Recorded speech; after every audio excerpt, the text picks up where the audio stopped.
Sinne, wie geht's dir so, du Wichser? Was? Achso, nicht auf dich, okay. Wieso nicht? Der kam auch tief aus dem Herzen. Ja, der kam richtig tief aus dem Herzen. So wie? Na, B, Sarah. A, T. Sie ist im Bad. Ah, du, der Sanity ist gerade um 20 gedroppt. Wir haben aber nur immer 36. Wallek! Oh. Was war? Schafker des Lebens. Ich hasse Spiel. Ich hasse Spiel so stark, ich sag's nicht, wie es ist. Wir haben das Licht jetzt andraht. Chat, ich bin von dem Spiel komplett gemeinfuckt. Ich bin gebrochen. Ich bin geistig komplett zerstört. Ich bin kaputt einfach. Es ist so einfach, so fucking einfach. Ich renn da 45.000 Mal gefühlt vorbei und komm nicht auf die, den scheiß Anker da um mit zum Schießen. Ich bin einfach, das Spiel, das hackst mir auf. Ich sag's Ihnen ganz ehrlich. Es hackst mir nicht körperlich auf. Aber geistig bin ich ein ganz anderer Mensch nach dem Spiel. 100%ig, das schwöre ich. Eigentlich müssen jetzt bald einmal die Weißen mit, also die Leute mit den weißen Turnschuhen, die warten jetzt dann schon langsam einmal angebracht. Ich bin ja gespannt, wie das mal wird, wenn ich dann wieder in die Arbeit gehe. Kannst du jetzt einfach verrecken, du Arschloch, du Grintix? Du gehst mir auf den Sack, Mann.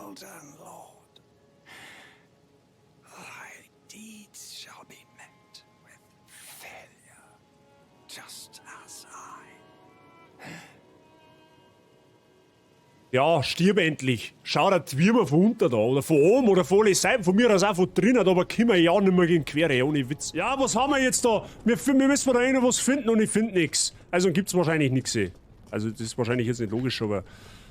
Don't come whining about pure Pokémon and other trivial junk like that. Don't waste your time coming to our headquarter in Wailstone. Ja, sagt man's natürlich in der Apotheke, du Schupferbrunst, du Seitenbläde.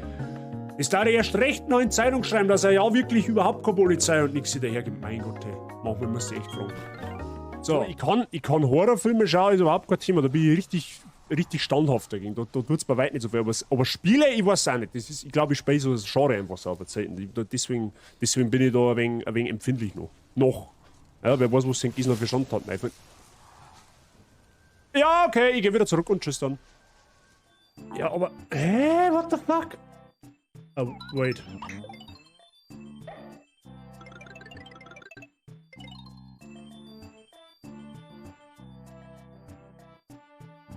Das hat jetzt hoffentlich keiner gesehen.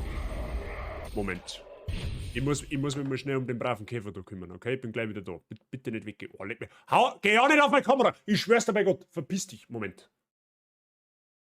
Ich hab den Schein durchschaut. Das ist in Wirklichkeit ein Table Dance Bar, wenn du mich fragst. Das ist keine Taverne nicht.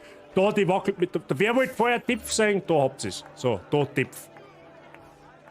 So. Die Hände schön brav von der Hosen weggelassen. Freunde der Sonne. Ich hab meine Hände da. Ich halte da einen Controller. Nicht, dass da irgendwie falsche Gedanken geschoben werden. Noch wo. Ja, das wird nicht funktionieren. In Assassin's Creed. Glaube ich. Ja, das ist ein super Versteck, weißt du das? Ja, natürlich. Ja, ich seh dich schon da. Brauchst gar nicht versuchen, du Hamperer.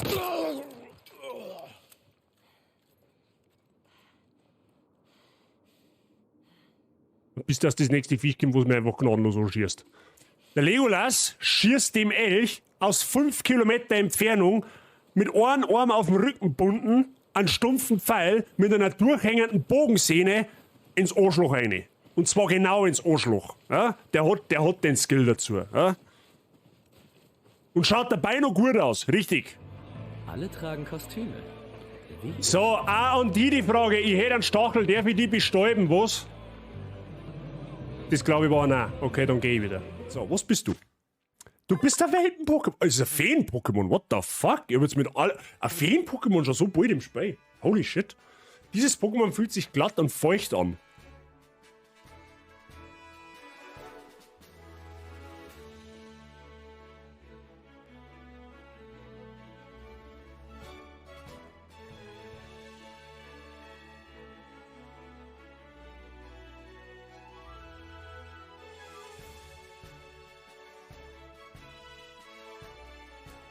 Game Freak? Was habt ihr mit Game Freak gemacht und wer bist du? The fuck? What the hell? Was lese ich da gerade? Holy shit! Dieses. Ich kann jetzt irgendwie gar nicht glauben, dass das dort steht. Du sollst mir jetzt nicht erklären, wie man Innenarchitekt wird. Ich will zaubern, sie fixen einmal. Professor Weasley hat Dick einmal diese Magie gezeigt. Dick denkt, Ihnen könnte das Professor Weasley sagte, du wüsstest, wie man das Ambiente des Raumes ändert. gewiss. Weil wenn du Hogwarts Legacy kaufst, dann bist du automatisch Innenarchitekt. Aha, die kennen wir ja.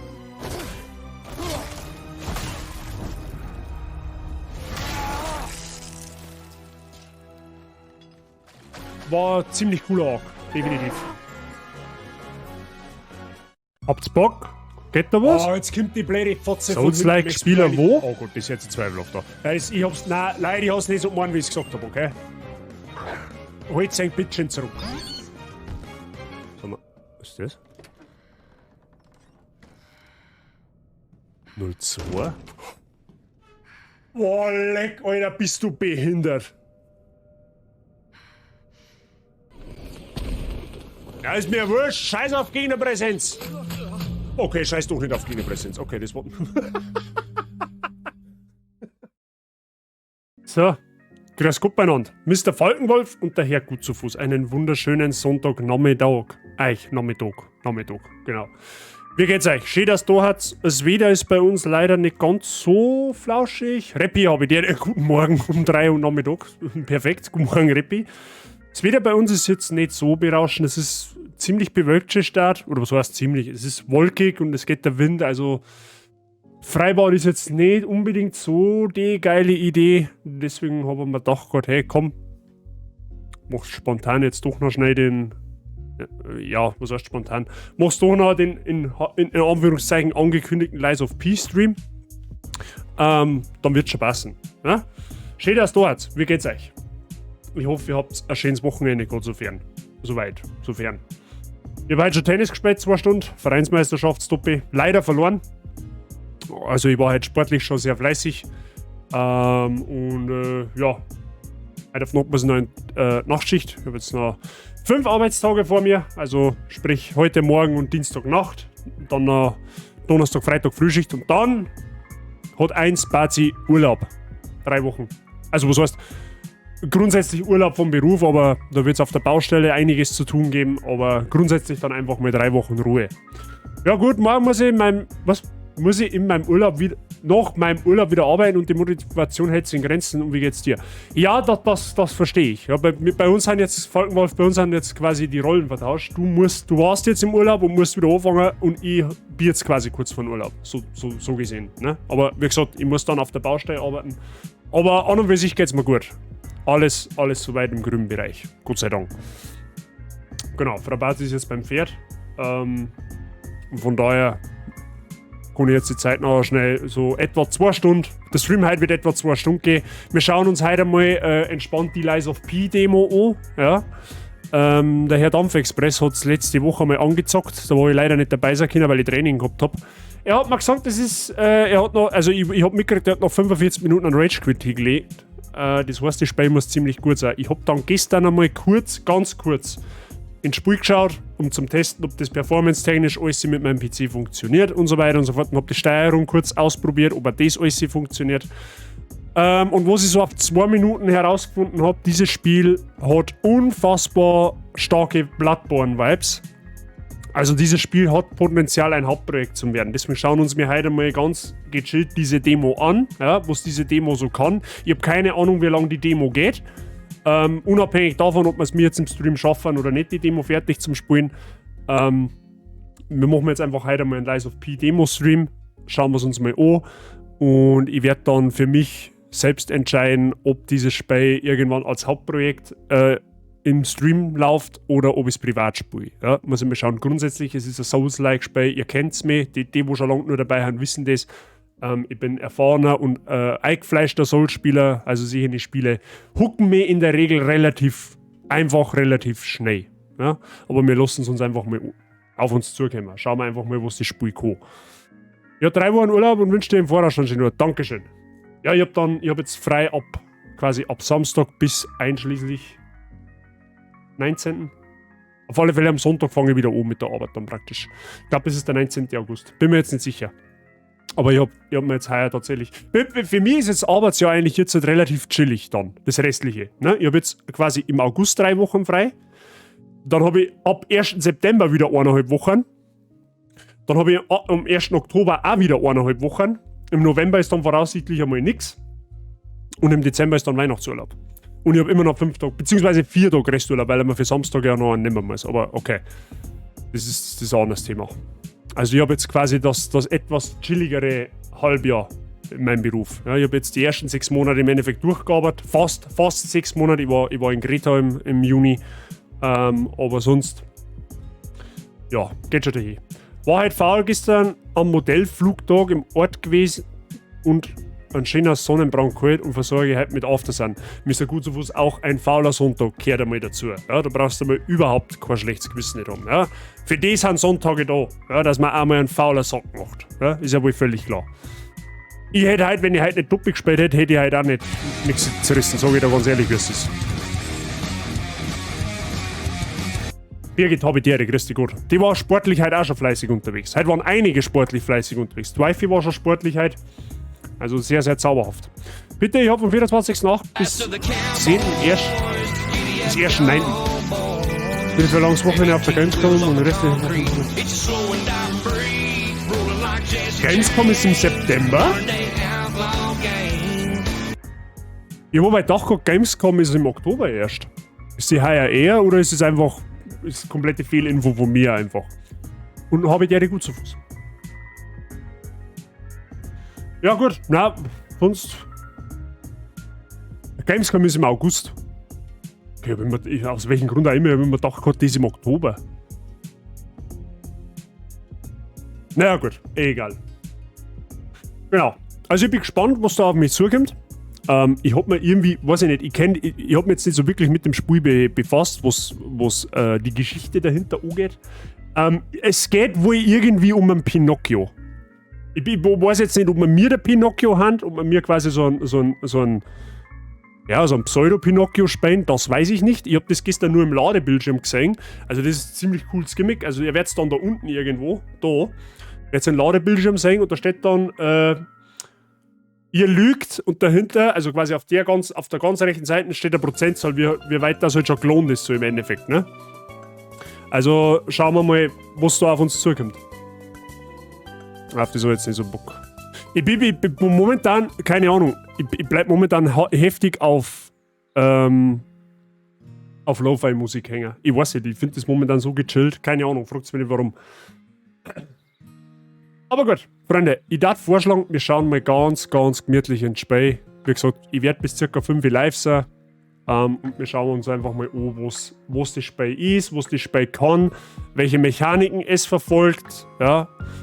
Grafisch, was ich heute also auf den ersten Meter gesehen habe, wie ich es probiert habe, schaut jetzt schon sehr zauberhaft aus. Da kannst du nichts sagen. Ja? Aber as always beim neuen Souls-like-Spiel geht es erstmal, die Mechaniken zu lernen, die Mechaniken zu verstehen, die Gegner zu verstehen. Also Tode sind halt natürlich nicht komplett ausgeschlossen. Also es kann schon sein, dass wir den einen oder anderen triggerten Tod sterben müssen. Aber als Souls-Spieler bin ich das ja gewohnt. Ne? So. Schauen wir mal. Ich muss dann mal schauen, wo ich meine Kamera hinziehe letztendlich. Wo es am besten passt. Aber ich glaube, bei den Souls-Spielen ist generell immer am besten, man geht rechts oben hin. Weil da siehst du in der Regel nichts. Ich war mal auf der Gamescom und nie wieder. Ich war noch nie auf einer Gaming-Messe. Und ich hab's ja ehrlich gesagt nicht vor. Passt die Häkel nebenbei. Viel Spaß dabei. So. Okay, es hat schon mal eine Autospeicherfunktion. Das ist schon mal gut für mich. Ah ja. Es geht auch wohl irgendwie um eine Uhr.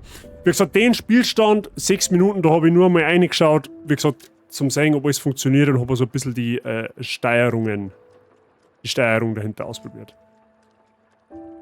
Ja, ich möchte fortfahren. Geht nicht. Ich kann meinen Speicherstand nicht löschen. Ja, toll. Achso, ich muss mal gedruckt halten. Ah. Okay. Fangen wir natürlich ein neues Spiel an.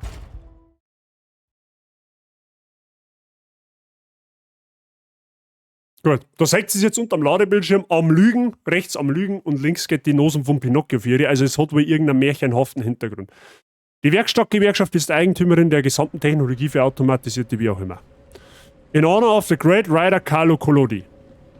Collodi. Wer auch immer das ist. Wahrscheinlich der Erfinder von Pinocchio. Beim Spielen natürlich alles übersprungen. Fangen aber zumindest schon mal mit den Schmetterlingen an. We need your help.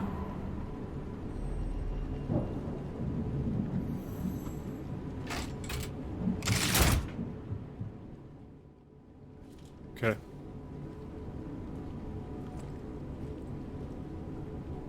So.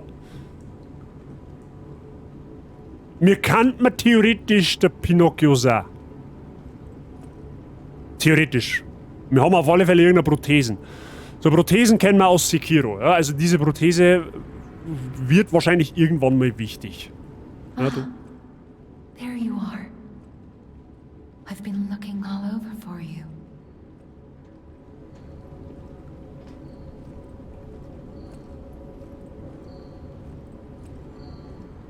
Interagieren mit A. Okay. Mit was interagieren wir da jetzt? Wir könnten uns einfach gleich einmal zusaufen, dann wird es glaube ich nicht so schlimm. Dann tut es uns nicht so weh, wenn wir aufgestochen werden. Untersuchen. I see they got Jiminy too. But we have to hurry. My name is Sophia. Mhm. Please come to Hotel Krat and I'll explain what's happening. Was der Ton vom Spiel, wobei das muss ich. Moment dabei. Please escort him to the hotel.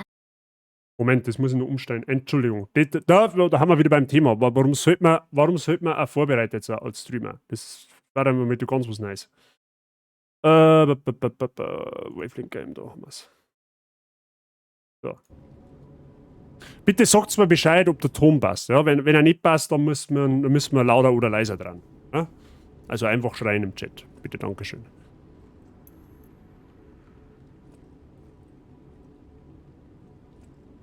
Welches Spiel ist deine Hassliebe?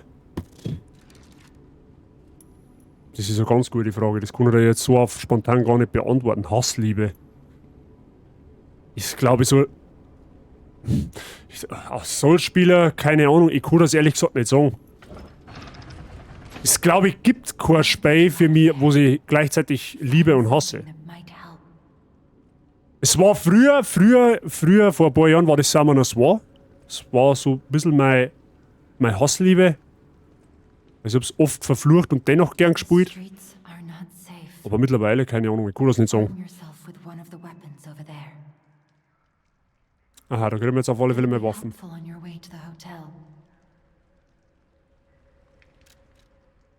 Pfad der Grille, Ausgewogenheit. Pfad des Bastards, Geschicklichkeit. Und Pfad des Sweepers, Stärke. Aha, das sind also, es gibt 3 Startklassen. Okay, das ist schon mal typisch Souls-like. Ja gut, das typische Stärkebild, der hat halt schwere Waffen, macht viel Damage, hält relativ viel aus, ist aber dafür langsam ohne Ende. Geschicklichkeit ist ziemlich flink, hält dafür ein bisschen weniger aus, hat aber mehr Ausdauer.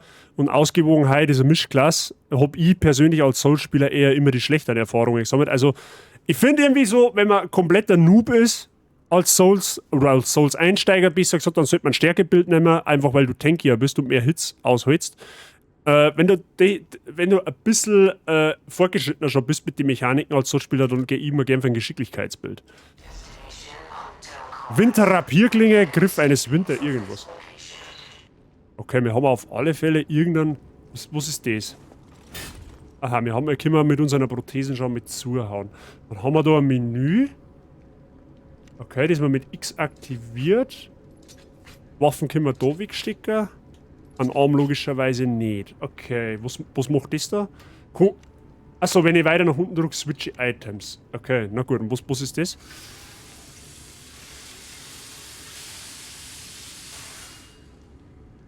Okay, keine Ahnung, was das war. Hat es irgendwie ausgeschaut, wie wenn man da seine Waffen schärft oder so? Keine Ahnung. Seit Freitag Mario Kart? Nein, Mario Kart ist keine Hassliebe. Mario Kart ist generell einfach nur Liebe. So, okay, wir können uns jetzt auf alle Fälle, schon mal laufen. Jetzt müssen wir schauen. Okay, auf R1 oder beziehungsweise RB haut man zu. Schwerer Angriff. Okay, laufen tut man. Okay, das macht man so. Können wir springen? Ja, springen können wir auch. Ruiner tut man so. Ja, okay, typische Zollsteuerung. Okay, perfekt. Mario Kart ist nur aus. Nein, mit der Community nicht. Okay. So, ein Schritt ist einmal zurückweichen. Geht aber nicht auf Zeiten. Auf Zeiten räumt man quasi automatisch. Okay, ja gut. Jetzt haben wir da Zusatztasche A. Ah, da ist es Schnellinventar. Okay. Und blocken können wir so.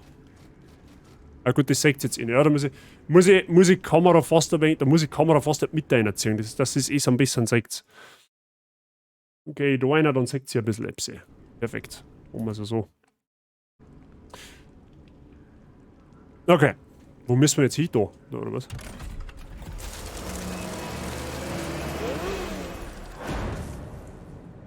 Okay, unser linker Arm scheint was Besonderes zu sein. Da haben schon die ersten Gegner obisieren, tut man wieder mit R3. Okay, mit R3, ja, das ist typische Sollsteuerung. Ja, noch schauen wir halt mal. Können wir backstabben? Aber jetzt leider nicht auszufinden, China.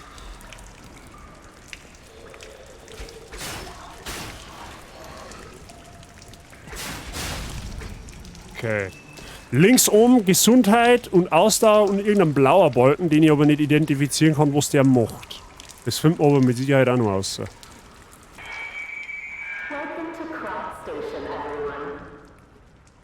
Okay, Bahnhof von Krat.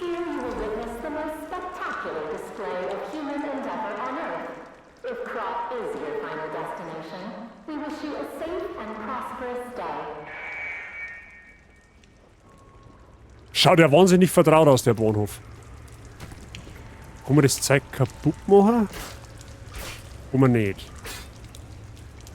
Es schaut jetzt auch auf den ersten Blick mal nicht so aus, wie wenn die Waffen verschleißen darf. Aber warten wir mal ab.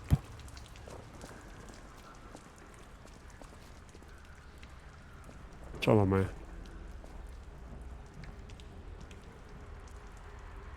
Okay, das ist irgendwie so ein bisschen wie vom RPD-Gebäude in Resi 2. Was haben wir da?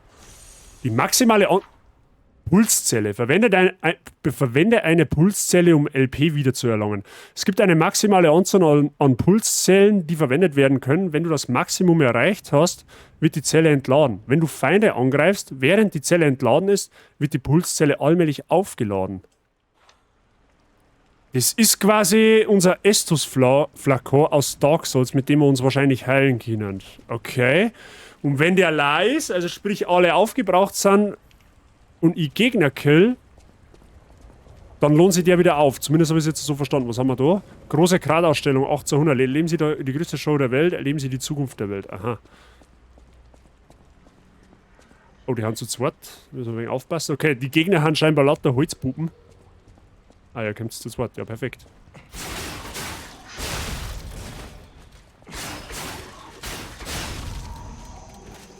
Okay. Der wird auch lebendig.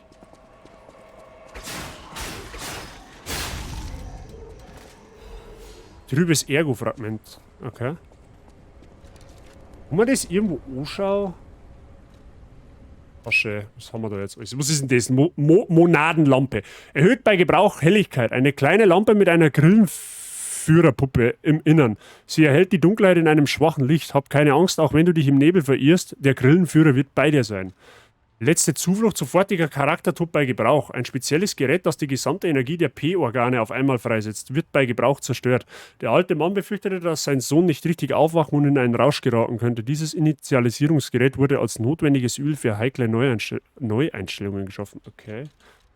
Lebensmittel-Fabelkatalysator? Fabelladung. Ein Katalysator, der die Fähigkeiten von Puppen ergänzt. Lädt Fabel schnell auf. Der Katalysator macht die Puppen effizienter, indem er die Ergo-Energie in ihren Körpern zirkulieren ließ. Diese bahnbrechende Erfindung basierte auf der Idee eines Alchemisten. Was ist diese Fähigkeit? Ein Zahnrad, das in Kraft häufig zu... Okay. Ja gut, die Dinger sagen hat man halt jetzt auf Anhieb einmal noch gar nichts. Das müssen wir halt dann einmal außerfinden, was welcher Gegenstand, welcher nützlich ist vor allem. Gut, ich hab grad irgendwas Großes gehört. Weiß nicht, ob ich das so gut finden soll. Sowas wie eine Map haben wir nicht. Wahrscheinlich. Wahrscheinlich haben wir keine Map. Du benötigst Schlüssel zum Haupteingang. Ah, okay. Wir müssen uns quasi da dann ein wenig umschauen. Ja, gut. Ich bin jetzt da noch ein wenig vorsichtig, weil ja schließlich hinter jeder irgendeiner so scheiß Gegner stehen kann.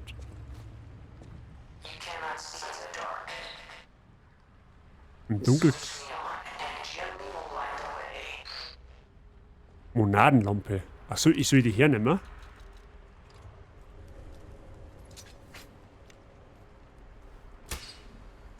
Ah, das ist quasi... Okay, das ist quasi ein permanenter Gegenstand. Ja, das ist geil. Okay, und wir haben voraus außer Lampen. Was ist er mit dem da hinten? Hat er eine Pistole? Da hinten liegt einer. Okay, gehen wir mal stiften.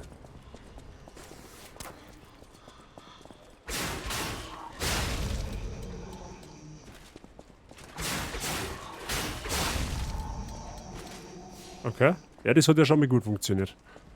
Ach, da oben rechts ist unsere Seelen so quasi. Wie die da heißen, müssen wir noch außerfinden.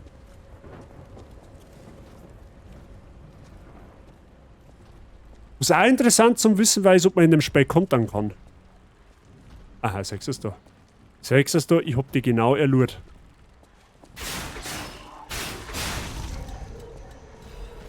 Termit, okay.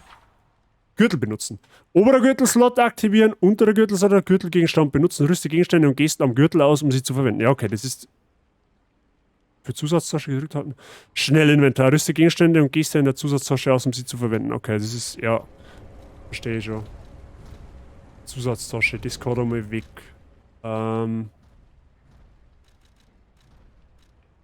Gesten haben wir auch. Ja, okay, aber wo haben wir mir jetzt noch ein...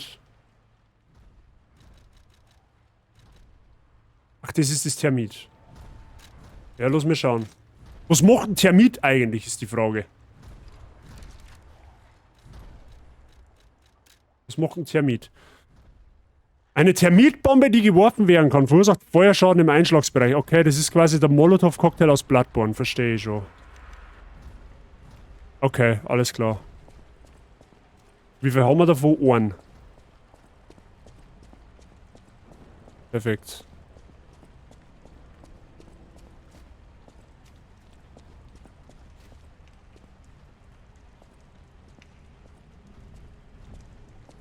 Okay. So jetzt atmosphärisch und grafisch, muss ich schon sagen, schaut's nicht schlecht aus. Ja? Keine Ruckler bisher. Also ich hoffe, dass wie gesagt, dass der Ton- und Bildqualität im Stream passt, aber ich gehe jetzt mit davon aus, weil keiner hat was anderes sagt. Aha, was ist mit dem? Du schaust mir ein wenig stärker an. Du schaust mir ein wenig stärker an, Brudi. Und der da meine ist nicht tot. Ah, wobei doch, der ist tot. Jetzt kann man mal schauen, ob man... Tödlicher Angriff von hinten hinter einem Feind plus RB. Jetzt schauen wir mal. Das heißt quasi, es gibt auch Backstabs in dem Spiel.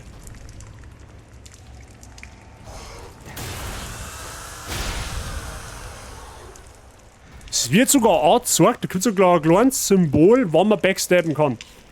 Ich kann kotzen, habe auf Vintage Schuhe gekauft und die Uhr bestätigt den Erhalt nicht, antworten tut's auch nicht. Schlechte Bewertung incoming. Zum Glück wird es im August von der App selbst bestätigt. Ah ja, okay, ja. Mei, sowas ist immer ärgerlich, gell?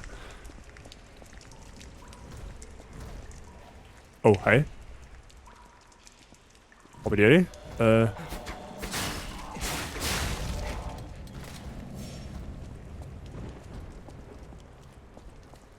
Ach, da haben wir hergekommen. Ah, interessant. Vinted kenne ich aber zum Beispiel auch gar nicht. Notiz eines Passagiers. Wenn jemand diese Notiz findet, dann sollte die Person den Bahnhof verlassen und weglaufen. Halte dich auf jeden Fall vom Warteraum fern. Ich sah, wie dort eine riesige Puppe Menschen zu Tode schlug. Ich gehe mal davon aus, das ist der erste Boss. Ich gehe mal davon aus, das ist der erste Boss. Quasi Tutorial-Boss, wenn man so will.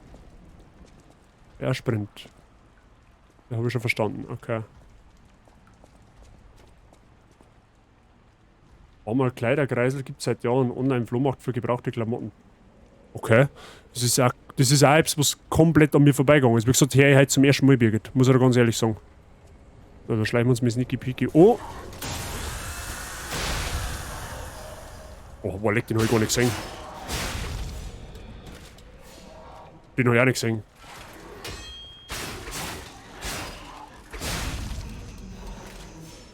Kabelkatalysator, okay. Ist auf jeden Fall nix. Trübes Ergo-Fragment. Das könnte sein, dass man da quasi aufwerten kann mit den Dingen, dass das quasi so tragbare Seelen haben, mehr oder weniger. Okay.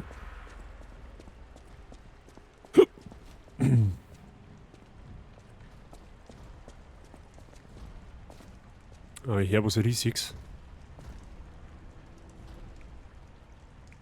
Okay.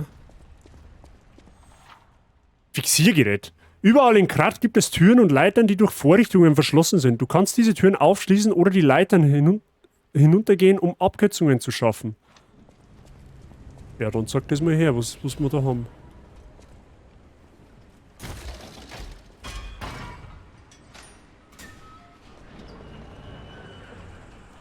Ah, das ist jetzt der Shortcut, wo wir dann da wieder einer können. Okay, das heißt, wir müssen nicht mehr außen rumgehen. Okay, wenn ich das richtig verstanden habe, überall, wo das Symbol drauf ist, können wir mir automatisch aufmachen, weil wir mir da irgendwie scheinbar den Arm dazu haben. Und das da hinten ist wohl der erste größere Gegner, den wir machen müssen. Okay. Sonst läuft er da nicht rum. Boah, Alter, der zerhackelt halt einfach alle Menschen, die wo da rumrennen. Pfui Teufel. Was ist mit dir, Herst? Warte mal, kann man sich da ansneaken an den? Ja, nein, das war dazu einfach gewesen. Okay, das macht erstaunlich. Rudi, du sei ein groß. Okay. Den kann man nicht staggern, alles klar. Au. Okay, das heilt er gut.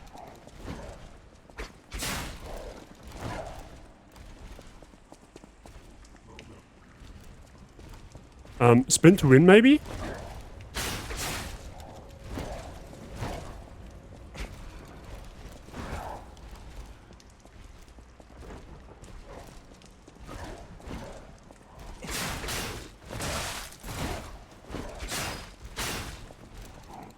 Abstand. Okay.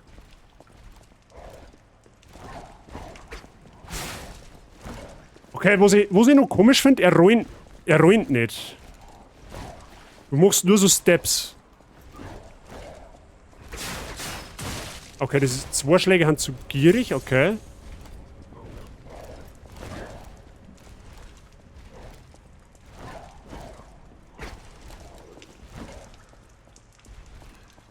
Ja gut, okay, der ist relativ easy. Der sollte nur einmal zuschlagen. Aber gut, ist bei Gegner, die wo neu haben, musst du halt auch erstmal den einer Pattern lernen. Ist klar. Also natürlich, wenn du den Gegner mal mehrmals gemacht hast, dann ist der auch relativ easy. Das ist mit allen Soul-Spielen so. Die ersten größeren Gegner, da tust du erst einmal eher langsam dran orientieren, wie sie die bewegen, wie viel die aushalten. Das ist, wie gesagt, da gibt es in jedem Soul-Spiel gibt's solche Gegner. Die wo erstmal imposant wirken und auf den ersten Blick auch relativ gefährlich sind, aber die man relativ einfach umgehen kann. Oder die wo man relativ einfach mit Laufen oder mit Umkreisen, Spin to Win nennt man das in der Soul-Spielersprache, aushebeln kann. Vor allem das Muster ist halt sehr linear, ja, 2 verschiedene Angriffsmuster, das ist eins davon. So, und das ist das zweite. Nein, 3 hat er. So ein Raumangriff, ein Doppelhieb und so ein langsamer Schlag. Den da. Also er hat genau 3 Angriffsmuster mehr, hat der nicht. Und natürlich ist halt auch essentiell wichtig, dass man das Timing vom Ausweicher lernt bei so neuen Soul-Spielern. Das ist so bei... Das, woran es bei den meisten scheitert, einfach das richtige Timing zu finden. So, wir haben einen Schlüssel für den Haupteingang und noch irgendetwas. Aber okay, wir haben ja den ersten größeren Gegner schon mal First Try. Das ist ja schon mal was. Waffe. Oh, das ist unsere Waffe. Winterrapierklinge. Okay. Legionswaffe. Verteidigungsteile. Oh, was haben wir? Ach so. Leichter Raum in der Werkstatt. Okay. Ah, den haben wir jetzt gekriegt, oder was? Ist der Biss?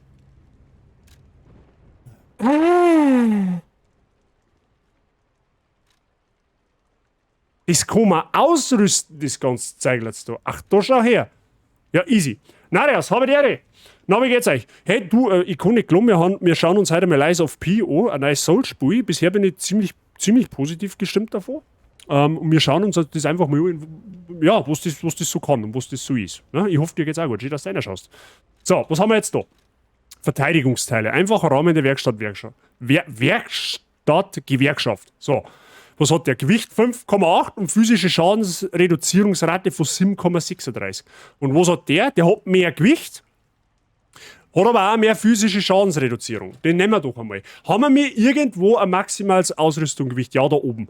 29,8 von 61,2 macht insgesamt 48%. Die Frage ist, gibt es mit Sicherheit, alles andere darf mich wundern, gibt es Min-Roll, Mid-Roll und Fat-Roll, 100%ig. Was haben wir jetzt? Schaut noch Min-Roll aus. Aber komisch ist, wenn man in einen Gegner, wenn man kämpft, kann man nicht rein. Das ist noch ein wenig, das irritiert mich tatsächlich noch so ein kleines bisschen. Aber das kriegen wir raus. So, das können wir nehmen. Was haben wir da? Ein Sägezahnrad. Okay. Hab schon gehört, dass das recht cool ist. Ja, ich hab's mal. Ich hab gehört davon, aber ich hab mich nie wirklich damit befasst. Und der Dampfexpress hat letzte Woche mal gespielt gehabt und der hat gemeint, nach 45 Minuten hat er gerage quittet. Also muss gut sein. Wenn man so will. Und da ich ja leidenschaftlich und erfahrener Soulspieler bin, muss ich mir ja fast einmal anschauen. Ja? Es hat so auf die erste halbe Stunde hat's hart einen Bloodborne-Vibe. Es hat einen harten Bloodborne-Vibe. Also der Wetterasch sagt gleich bewölkt Sonne wo. Ja, das ist bei uns auch nicht. Aha. Ich hoffe jetzt einmal schwer, dass dies da hinten eine Statue ist und kein Gegner. Aber so wie ich das einschaue, scheint das hier ein Bossareal zu sein. Ah, wobei, nein, da liegt das Feld schon umeinander. Das ist kein Bossareal nicht. Zumindest kann man es nicht vorstellen. Hauptbahnhof Plaza von Graz, regnerische Nacht. Ja, perfekt. So, da leicht auf alle Fälle irgendwas ziemlich groß. Das könnte der Boss sein dahinter. Ich gehe jetzt erst einmal zu einem großen, leichten Ding. Vielleicht ist das irgendwie so eine Art Lagerfeuer oder Leuchtfeuer. Den Stargazer reparieren. Stargazer activated. Ja, perfekt.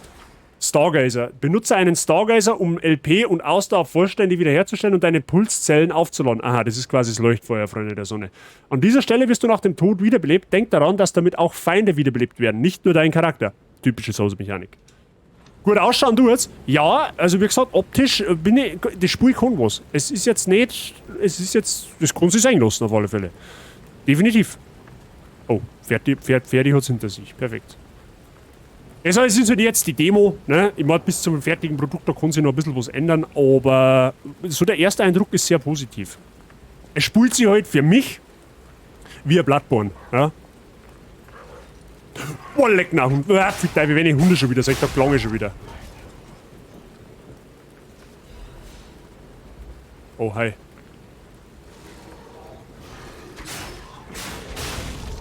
Schleifen kann Waffenhaltbarkeit reparieren.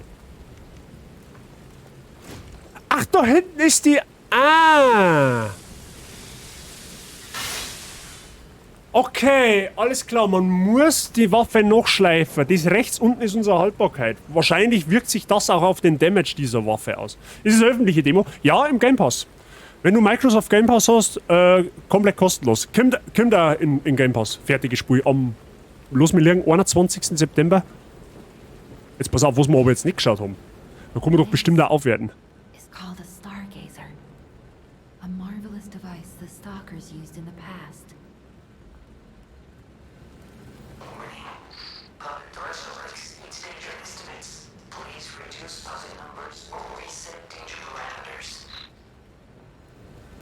as we are not strong enough to beat the puppets. But if I lend my power to this stargazer for a moment. Zufall? Ergo, clever one. This stargazer will make you stronger. But the stargazer's strength doesn't last forever. So be careful with it. Hurry up and come to Hotel Krat.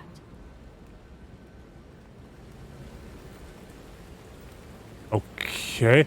Aha, also die Seelen in dem Spiel, die man kriegt, wenn man Gegner umhaut, nennt man Ergo. Ja? Das ist nicht verwechseln mit der Versicherung. Ja? Okay, aber das Spiel läuft wirklich gut für die Demo. Wie gesagt, ich bin bisher positiv überrascht. Lager benutzen, Stufenaufstieg. Jetzt schauen wir mal. Aha, was haben wir denn? Wir haben eine Vitalität. Können wir uns da irgendwo Infos anzeigen lassen? Schaut nicht so aus. Oder seht ihr irgendeinen Button? Wahrscheinlich eher nicht. Oder muss ja irgendwo eine Beschreibung, das muss man doch, sich doch irgendwo anzeigen lassen. Genau, aber Vitalität ist offensichtlich Gesundheit, right? LP, was haben wir? Wir haben insgesamt 1, 2, 3, 4, 5, 6 Parameter. Einmal Lebenspunkte, Ausdauer, Legion, whatever that is, Gewicht, unser Ausrüstungsgewicht und Fabelslot. Weiß ich auch nicht, was das ist. Ja, müssen wir außerfinden. Insgesamt zum Aufwerten Vitalität, das steigert Leben. Okay. Stärke steigert automatisch unsere Ausdauer und erhöht unseren Widerstand quasi. Maximale Ladung geht auf Legion und Gewicht. Okay. Entschlossenheit. Legion, das ist der Schaden von der Legionswaffen. Und sonst steigert nichts unseren Damage. Technik. Technik ist für unseren physischen Angriff. Also für uns als Geschicklichkeitsbild essentiell wichtig. Wie viele Stufen haben wir denn überhaupt? 3. Okay. Und was haben wir bei Fortschritt? Fortschritt ist wieder Legion. Okay. Ja gut, machen wir es jetzt einmal so, wir boosten einmal unseren Damage und zweimal unsere Heilung. Mehr Heilung oder mehr Leben und mehr Damage ist mehr gut. Ja, verbleiben wir einfach mal so. Mit dem Rest, mit dem Gewicht brauchen wir jetzt noch nicht nochmal anscheißen, weil ich glaube, in der Demo nicht allzu relevant ist. Abgesehen davon kriegen wir eine gute Blockregeneration dazu. Das machen wir jetzt einfach mal so. So, was haben wir da beim Lager? Wir können das Lager auch benutzen. Okay, eine Karte, die Fähigkeit verbunden ergänzt, lädt Fabel schnell auf. Ich weiß nicht, was Fabel ist. Und was haben wir da? Da kriegt man, aha, das sind die Fragmente. Das sind quasi die Seelenfragmente aus sämtlichsten Soul-Spielen. Wenn du die ploppst, kriegst du halt 100 Seelen. Ja, und da gibt es halt dann wahrscheinlich noch mehrere Stufen. Ja. Das ist jetzt ein trübes Ergo, dann gibt es wahrscheinlich ein durchsichtiges Ergo, ein klares Ergo, bla bla bla. Weiß ich nicht. Aber so kann man sich vorstellen. Und je durchsichtiger oder je klarer das Ergo-Fragment ist, umso mehr Seelen kriegst du im Endeffekt. Also zumindest stellen wir es so vor. Okay. Stargazer erfolgreich benutzt, haben wir verstanden. Ja, das Einzige, was ich bisher noch nicht verstanden habe, ist erstens einmal die 3 blauen Balken da unten rechts bei meiner Waffen und die 3 blauen Balken links oben unter meiner Ausdauerleisten, was die 2 sind. Wird uns mit Sicherheit nur erklärt, müssen wir außerfinden. Kann ich aktuell noch nicht wirklich sagen, was das soll. Aber ich kann mir vorstellen, das sind irgendwie so Art Zauberslots vielleicht, ja, dass du irgendwie casten kannst mit irgendwas.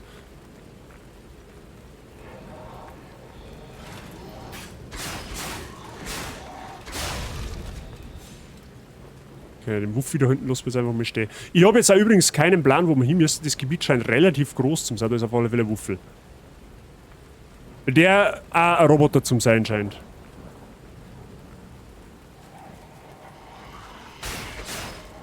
Okay, Hundi kann man nicht backstappen. Perfekter Plot, kurz vor einem Treffer. Aha, okay, man kann die Flecken.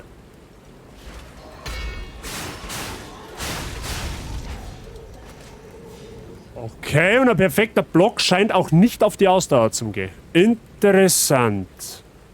Kattel, Hobbitiere, grüß dich gut. Wie geht's da? Schön, dass du da bist. Willkommen zu Lies of P.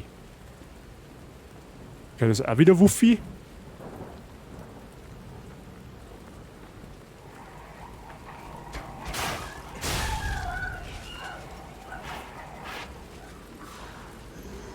Oh, da kommt auch mehr, ne? Hey, so haben wir nicht weg, gell? Okay. Zu dem Bloodborne-Vibe kommt jetzt noch der Sekiro-Vibe dazu. Finde ich persönlich jetzt nicht schlecht.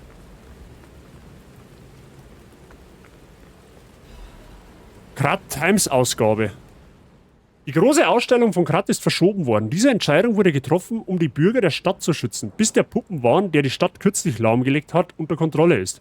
Der Vorfall ereignete sich in der Rosa-Isabel-Straße und forderte Hunderte von Opfern. Während die Ursache noch unbekannt ist, steigen sowohl die Zahl der Verletzten als auch das Ausmaß der Schäden. Da sich die Krise noch hinzieht, kündigten die Werkstatt und die Firma Venigni, Krats größte Puppenfabrik, an, dass sie den Bürgern Hilfsgüter zur Verfügung stellen und alles tun würden, um die Situation zu entschärfen. Eine Einsatzgruppe untersucht die Möglichkeit eines fatalen Verlusts des Großen Bundes, also des Kontrollprotokolls für die Puppen der Werkstätten. Allerdings gibt es momentan noch keine schnelle Lösung und der Puppenwahn fordert weitere Opfer. Den Bürgern wurde empfohlen, zu ihrer Sicherheit in den Häusern zu bleiben, da sich die Stadt auf ein Wiederausbrechen der Versteinerungskrankheit vorbereitet. Trotzdem versuchen viele Bürgerinnen und Bürger über den Hauptbahnhof von Krat zu fliehen, was wiederum das allgemeine Chaos noch verstärkt. Okay, was haben wir da? Wir haben ja scheinbar irgendeine Puppenwerkstatt, die wohl eigentlich Gutes tun wollte, was aber jetzt aus Grund von irgendeinem Versteinerungsvirus massiv nach hinten losgeht und die Puppen laufen alle amok. Perfekt! Geht soweit? Glaubt, dass ich jetzt zusätzlich auch noch krank werde. Du hast aber auch wirklich absolut kein Glück nicht, Herr Kattel. Du hast aber auch wirklich absolut kein Glück nicht. Aber an der Stelle, falls es so sein sollte, wünsche ich dir schon mal auf dem Weg eine gute Besserung. So. Okay, wir müssen jetzt erst mal scouten, wo wir hin müssen. Da geht's oben, da geht's hinten und da geht's auf. Ja? Und da laufen ein Haufen Gegner umeinander. Und ich weiß nicht, wo wir lang müssen. Irgendein so ein kleiner Hinweis war vielleicht nicht schlecht, aber... Oh, da kommt man schon wieder zwei. Das ist schon wieder nicht gut.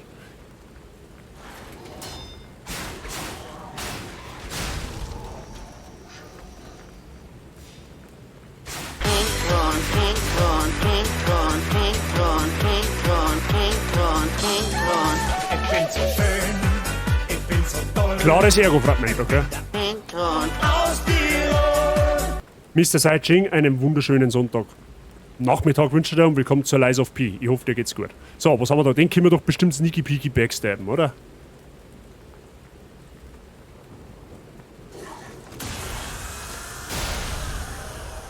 Das fetzt fein schon richtig.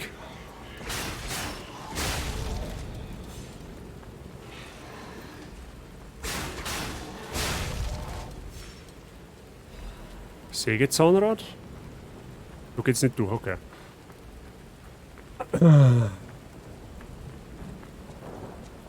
Okay, erstmal auszufinden. Aber wahrscheinlich geht's dann da oben, weil da hinten haben wir auch nicht reingekommen.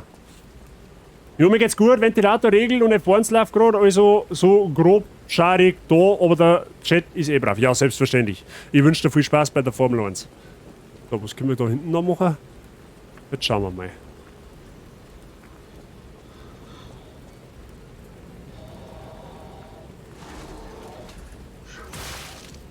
Okay, das war ein schwerer Angriff. Scheinbar. Aber mich wundert es, dass wir die... Okay, man kann die Kisten kaputt machen, alles klar. Aber nicht alle. Da gehen nicht alle Kisten kaputt auf jeden Fall. Okay. Ah, da kann man mal wieder so eine Art Shortcut machen.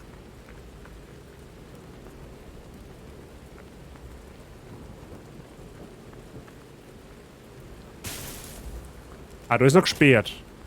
Da können wir noch nicht rein. Okay, alles klar. Jetzt schärfen wir unsere Waffen wieder. Noch 15.000 Punkte für... Dann kannst du auch was einfallen lassen. Für den Welcome-Sound. Ah, Ehrenschau. Ah, du warst da ganz ein Gescheiter.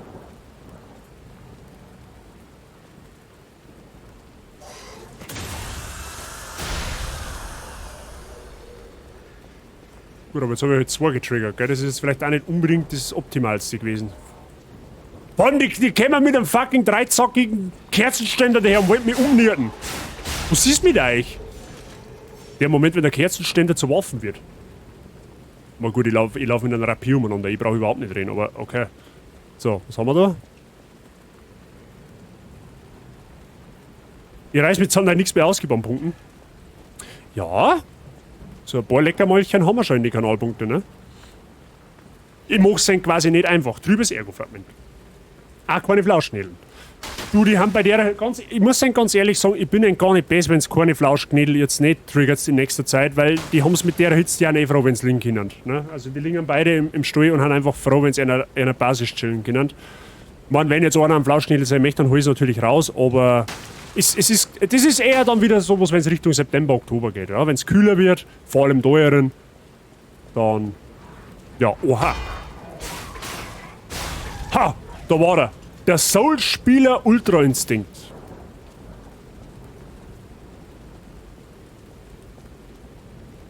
Okay, dann fällt es da auch leichter. Tierliebe und so. Yes.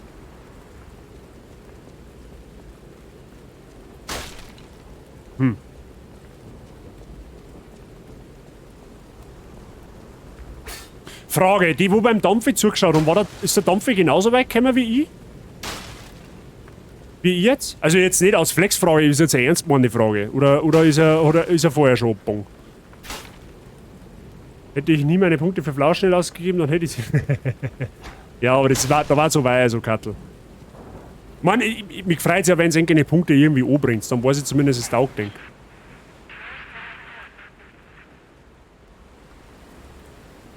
Achtung, liebe Bürger von. Weiter. Ah.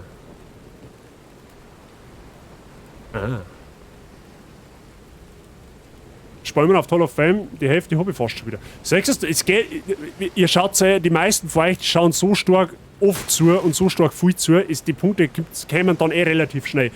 Und wie gesagt, ich bin ja nirgends ein Bass. So, wenn er halt einfach keine Zeit nicht hat zuzuschauen. Gut, ich freue mich über jeden, der da ist. Ich freue mich über jeden Stammzuschauer. Ich freue mich über jeden hier und dort Zuschauer. Ich freue mich vor allem über neue Zuschauer. Wenn du dann einen Anwalt nimmst, dann baust du kein Heisel nimmer.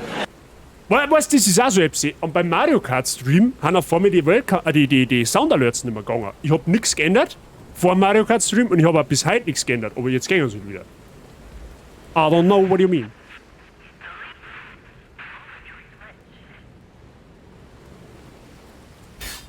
Okay, aber warum können wir den Shortcut da nicht aufmachen, ist die Frage. Hey, warte mal, da waren wir doch drin, oder?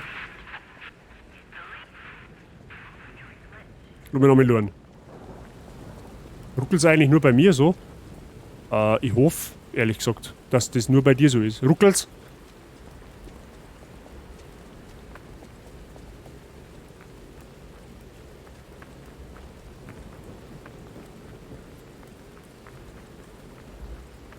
Okay, das war woanders. Okay.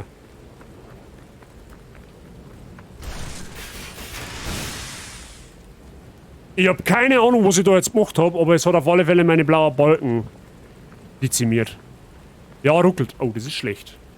Das ist schlecht, wenn es ruckelt. Lass mir das mal anschauen. Ja, ruckelt. Okay, dann müssen wir kurz was ändern. Dann der wir doch da einfach ein bisschen den Wumms oberschrauben. Und machen wir, jetzt passt's auf.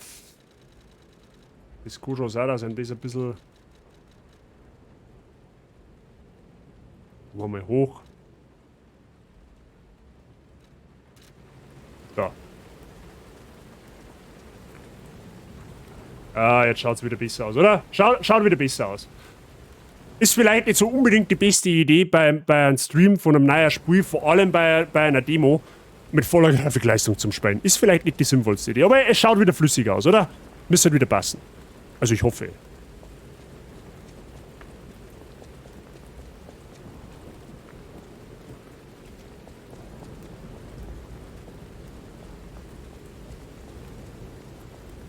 Gut.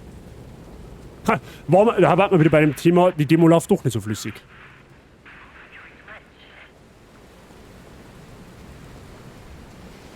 So, da ist auf alle Fälle. Da können wir irgendwie reinkommen, okay.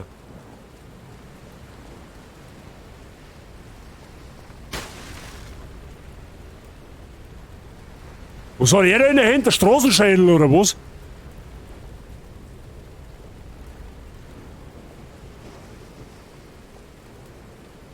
Was Ruckeln angeht, bin ich ein schlechter Ansprechpartner, habe Bambusleitung, kann nicht einmal 1080p 60 Videos schauen. Ich fühle dich, das war bei mir lange Zeit auch so. Kattel. Das war lange, lange Zeit. Also bin ja nur so froh, nicht beim Baumarkt gelandet zum Sau, sonst nichts mehr streamen. Ja. Okay, der Gegner ist neu, den kenne ich nicht.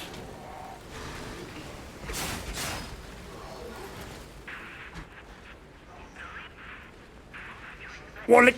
Ich sag jetzt gerade leider überhaupt nichts. Hallo, ich sag nichts. Ich muss da mal über Brudi, ich muss schon sagen, wo ich hingehe. Da gehen wir mit mir mit, da wird's mir ein wenig eng dabei. Ja, genau. So ist er braver, gehst du mit mir, dann kriegen wir das.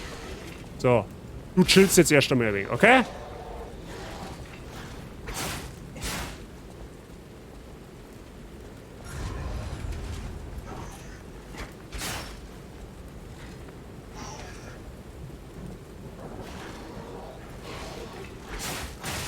Au. Okay, der Ringkämpfer war auch nicht unbedingt die schlauste Idee.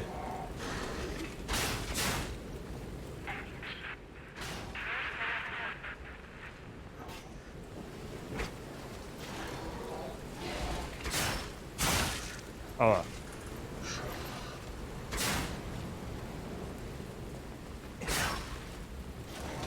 Stiche in der Hut! Aua.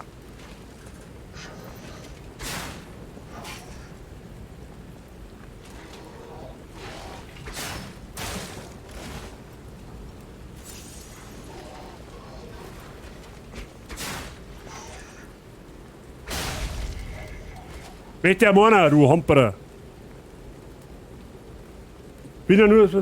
Dafür schaue ich seit 3 Wochen am Bürger nicht mehr fertig. Wie schaust du am Bürger nicht mehr fertig? Achso, weil du ins Bett gehst, oder wer?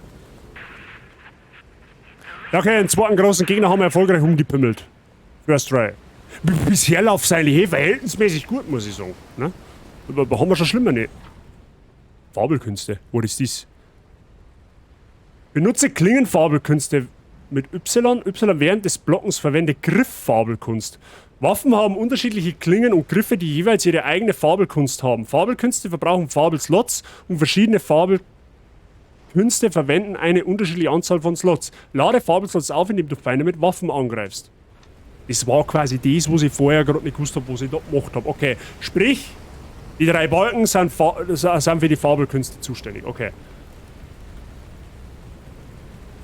Ja, aber das ist ein normaler Tagesablauf dann, Birgit. Das ist bei mir auch nicht anders. Gut, ich als Schichtarbeiter, ich habe halt unterschiedliche Schlafenszeiten, aber grundsätzlich, da brauchst du überhaupt keinen Kopf nicht machen.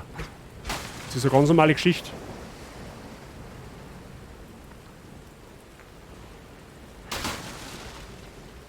Ich tue mal meine Waffen schleifen.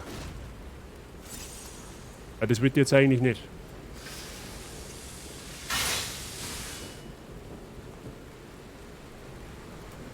Und die halbe Stunde wird brav Stream geschaut, nicht dass. Hat man nie. Seid ihr alle so stark brav. So, was haben wir jetzt da? Gibt's da irgendetwas?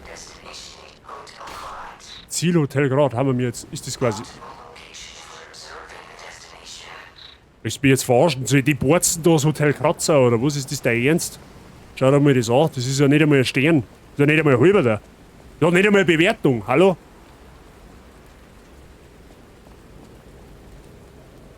Aha, das ist wieder, da hat wieder einen Kerzenständer gestellt, da schau her. Hey Brudi! Aua. Stirb. Was mich fragt, was seit wann kann ein Puppen blirten? Thermit, okay. Gib mir wieder einen ins Gesicht werfen, wenn es pressiert. Ah, du bist wieder so ein Schützensepp. Der war hinterfotzig. Rudi, der war hinterfotzig.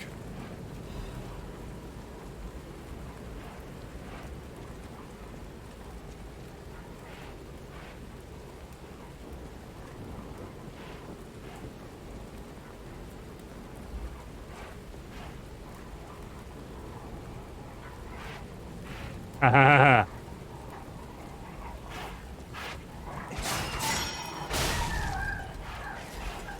Sägezahnrad. Trübes Ergo-Fragment. Ah, jetzt kommt der andere mit seinem Hund angelaufen. Schnauze. Oh, hab ich die. Okay. Haben wir jetzt da clean oder wie schaut's da aus?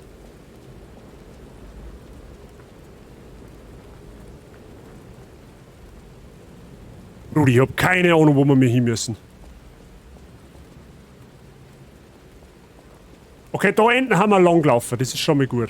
Dann können wir jetzt wieder ein bisschen orientieren.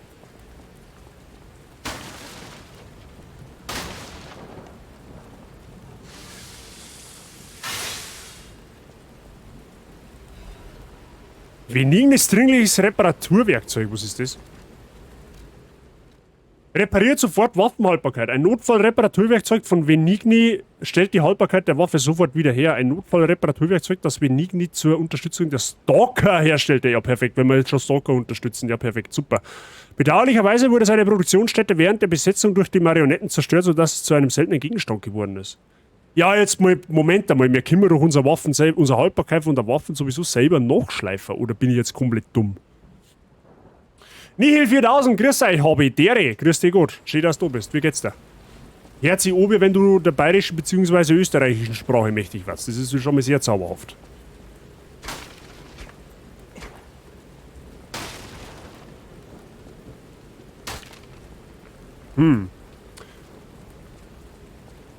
Ja gut, schauen wir mal weiter. Ja, wir haben wieder eine Heilung, what the fuck, wann haben wir die gekriegt? Ah, mal ein wenig umladen. Bin aus Oberösterreich und mir geht's gut. Sehr gut. Hashtag Lieblingsnachbarn. Dann schöne Grüße aus Passau nach Oberösterreich. Und schön, dass es dir gut geht. Okay, ja gut, da gibt's jetzt scheinbar nicht mehr, dann gehen wir mit da einfach mal weiter. Irgendwo werden wir schon landen. So ein komischer Stargazer, meine ich, weiß nicht. Der war langsam wieder mal angebracht. Oder ein Shortcut dazu. Oha, jetzt können wir schon kopflose puppen. Was ist denn mit der Welt verkehrt?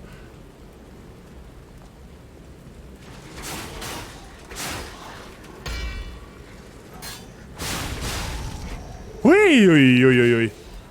Werden da immer mehr. Bei den Lieblingsnachbarn waren wir gestern Dosenbier und Wasser für Wacken shoppen. Sehr guter Einfall. Und natürlich ein Radler. Ja, das ist der Beste. Ja, ich muss mal ein wenig dagegen heilen. Jetzt haben wir zwar wieder keine Heilung nicht, aber das macht nichts. So. Der Hund da unten ist ja dennoch nicht allein, oder? Das kannst du am Bleiben verzeihen. Da liegt doch garantiert noch irgendwo irgendwer. Oder auch nicht. Der Hund nuckelt an der Puppen. Keine Ahnung, was ich davon halten soll.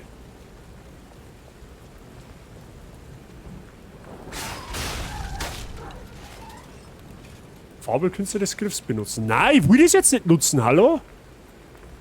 Wobei, es war vielleicht mal nicht schlecht auszufinden, was die machen. Ach, das ist quasi so ein absoluter Allround-Counter, oder was? Kann man das irgendwie, kann man das irgendwo anschauen? Das darf mich jetzt schon interessieren. Sturmstich und Blockparade. Aber was das macht, weiß ich nicht. Besser ist Liebe, absolut.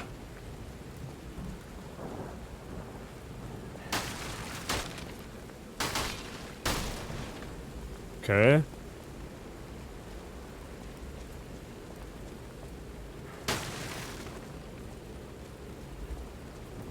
Schaut mir noch am Festo.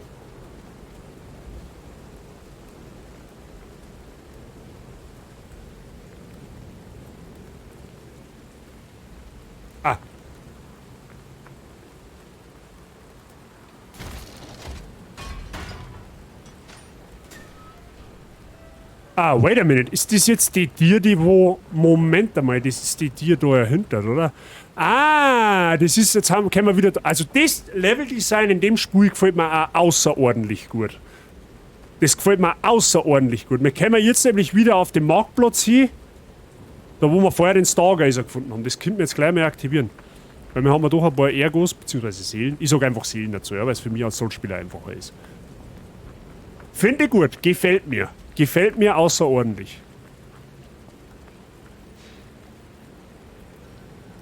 So, können wir Stufen aufsteigen? Eine tatsächlich. Hm? gibt gerade 3 Schaden dazu. Na gut, bis so ist nichts. Okay.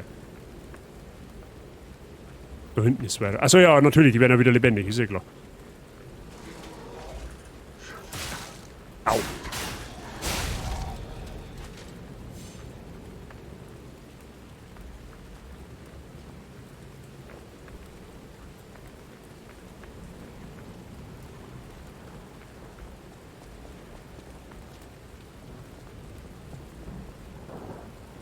Fuck, jetzt soll ich erst wissen, wo es da wieder weitergegangen ist. Da war es nicht, oder? Fuck, wo ist denn die Tier gewesen? Der Stargazer war da hinter. Jetzt mei, leg die hin, du Arschkeibe, zupf die.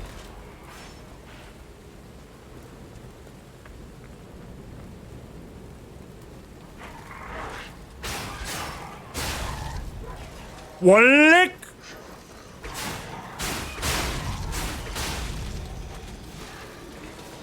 Wow, Jungs, chillt's einmal.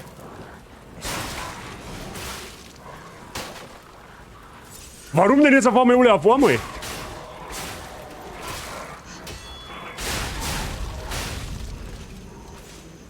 Spinnt's ihr? 6 gegen 1 oder 5 oder wie viel das waren, keine Ahnung. Ja, okay, aber mir wird einfach für meinen schlechten Orientierungssinn gestraft. Okay, der Stargazer, aber wir haben. Das war schon von da, meine ich, oder? Nein, warte mal.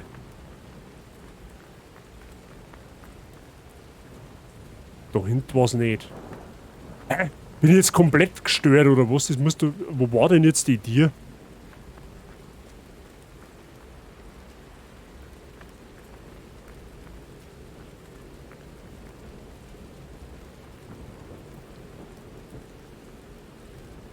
Okay.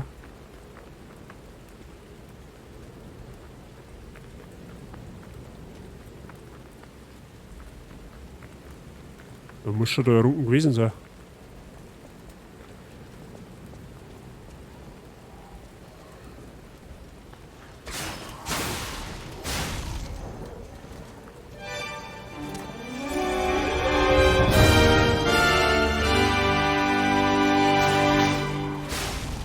Bei mir habe ich die Ehre. Merci dir für dein Raid. Willkommen an dich und deine Community. Wie war eigentlich der Stream? Sorry, ich hab's leider nicht geschafft, reinzuschauen. Da war die Tier. Bist du auch wieder da? Ja, dann wie.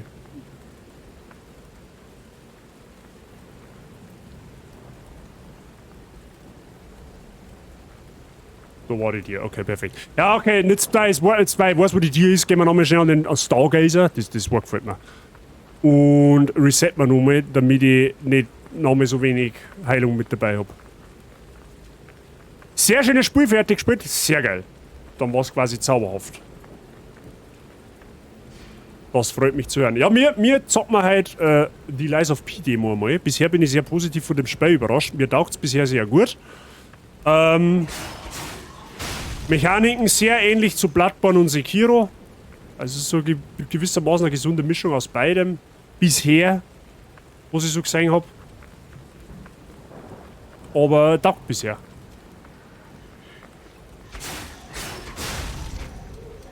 Ja, es war klar, dass du noch hinkommst.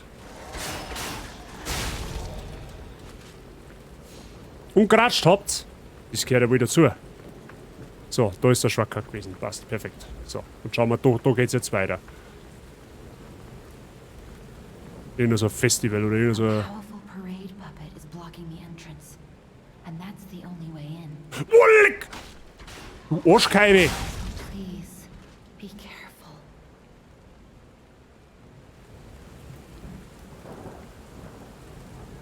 Okay, wenn ich das richtig deute, kommt da jetzt an der Boss. Du bleibst aber hoffentlich schon schön statt da unten stehen, oder? Weil sonst, wehe, du kommst jetzt so auf. Ich schwör, bleib du mit deinem Kopf da unter. Das möchte ich ja meinen. Irgendwie schon so ein bisschen spooky mit den Puppen. Okay. Was bist du dahinter? Kann man dir Gewalt antun? Dem kann man Gewalt antun. Aber dem da hinten kann man keine Gewalt antun. Den kann man nicht anvisieren. Ist er ein Händler? Was ist deine Mission?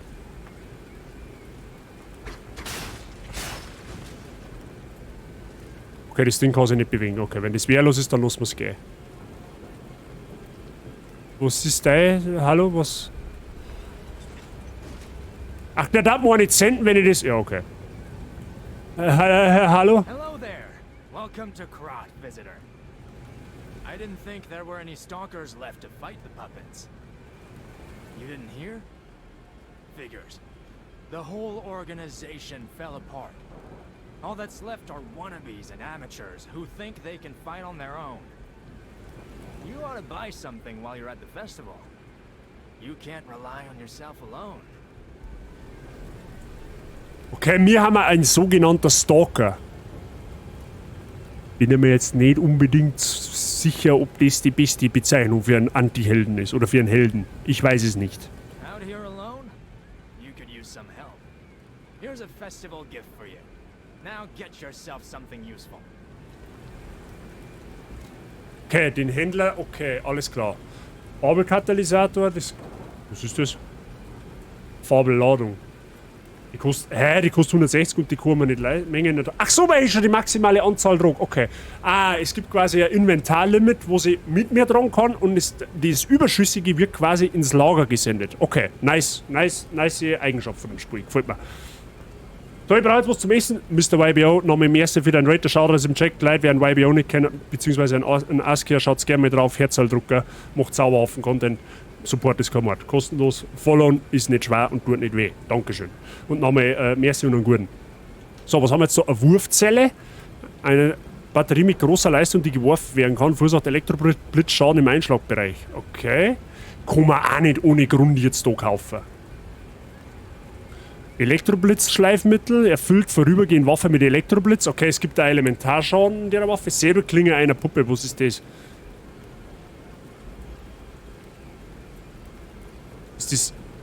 Das ist ein Griff. Das ist ein Griff. Okay. Das ist. Oder? Säbelklinge. Was haben wir da? Klinge des Großschwerts des Schicksal. Und Winter. Ah, das sind. Okay, du kannst. Okay, ich verstehe die Frage schon. Das sind die Startwaffen.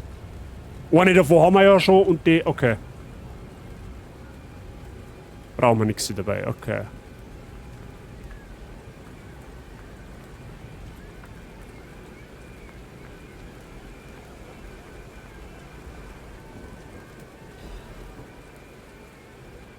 Wir stellen Paradepuppen vor. Hier erscheint eine tolle Puppe, die die Parade bereichern wird. Der Parademeister, ein einzigartiges Paradepuppenmodell aus der Werkstatt zur Feier der großen Ausstellung. Hallo, ich bin der Parademeister, ich singe und marschiere gern mit dem Volk.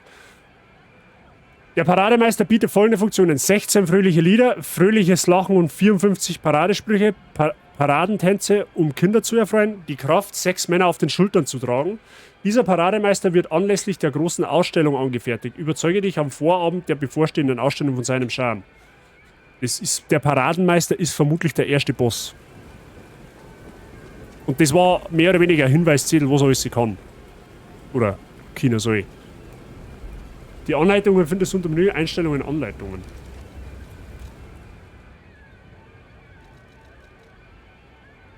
Ah, da wird nochmal alles. Okay, da wird nochmal alles aufgelistet. Okay, perfekt. Okay.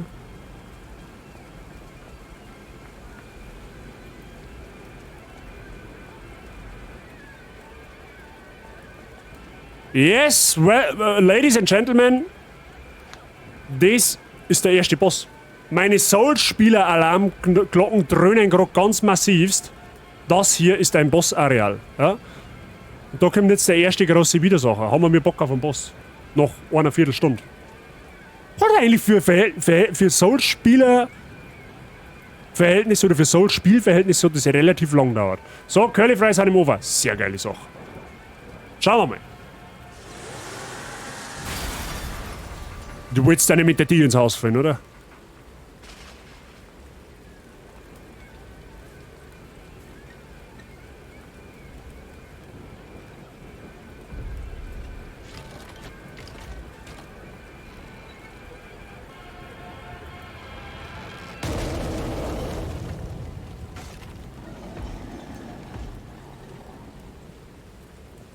Parademeister. Okay, der ist deutlich schneller.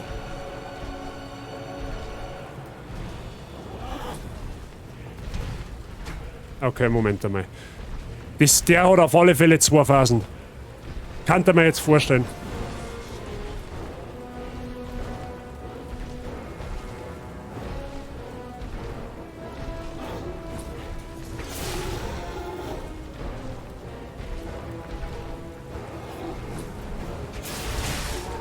Okay.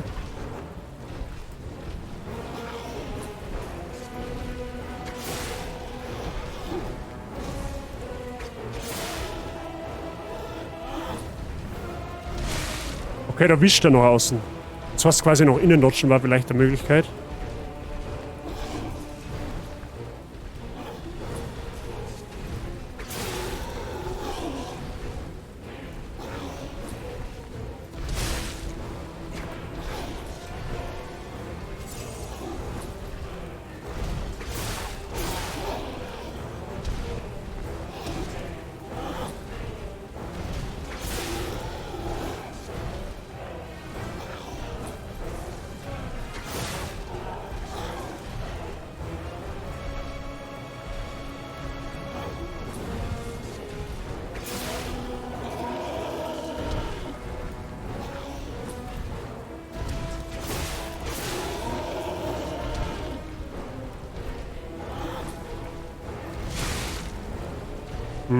Okay.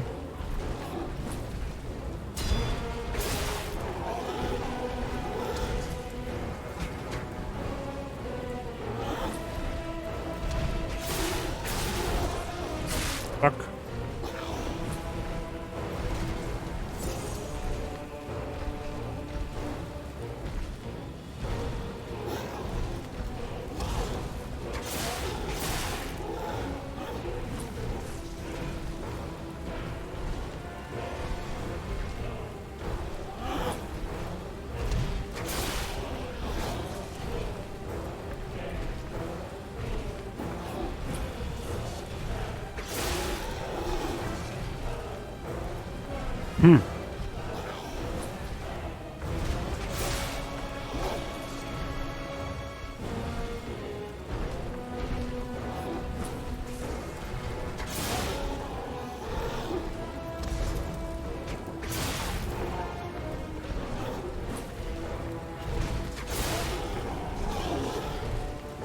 So, Lecker, habe ich dir.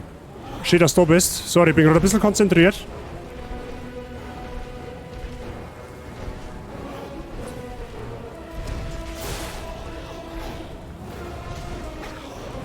Das war greedy.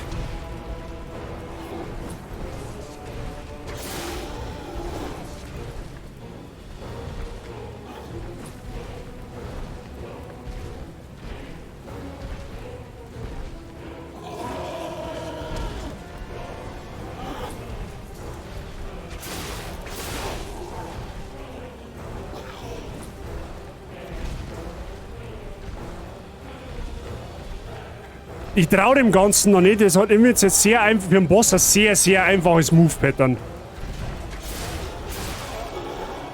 Ja, denken wir schon, dass er eine zweite Phase hat. Der hat den Käfig nicht umsonst drum.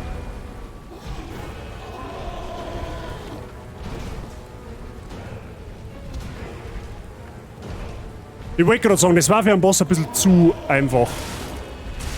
Aber.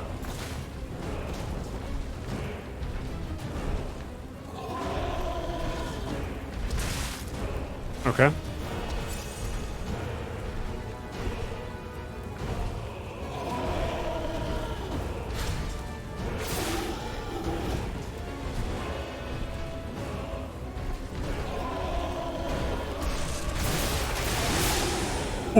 Das macht ja richtig viel Schaden.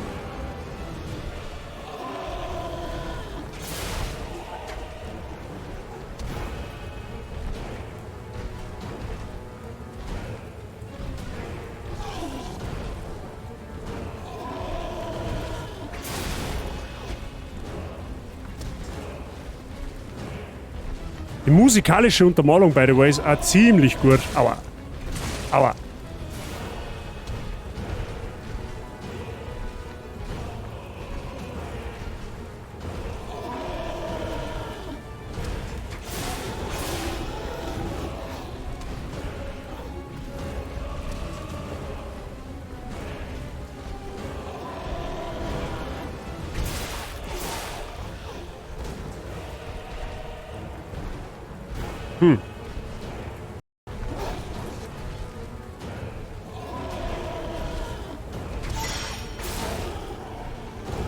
Oh nice, ich krieg wieder Heilung. Perfekt.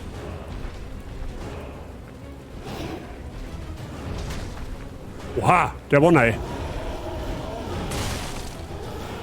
Aua.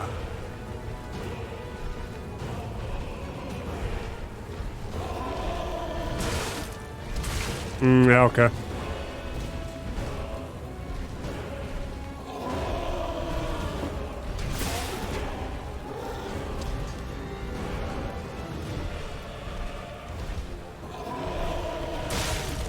Aber hey, für einen First Try war das gar nicht schlecht. Lie or die. Nice.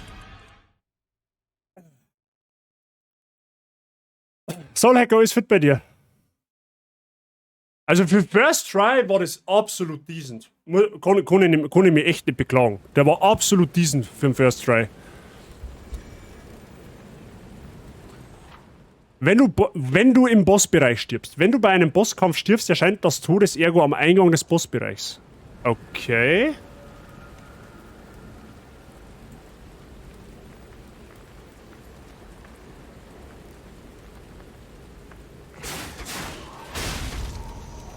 Alles bestens? Sehr schön. Das freut mich zu hören.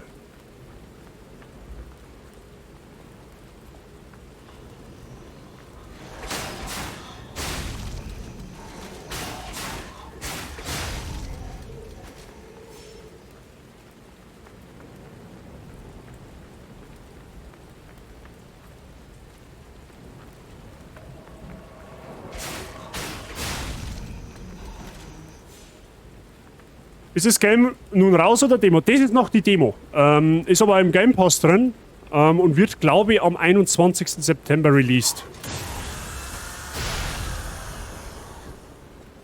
Wenn ich mich nicht komplett irre.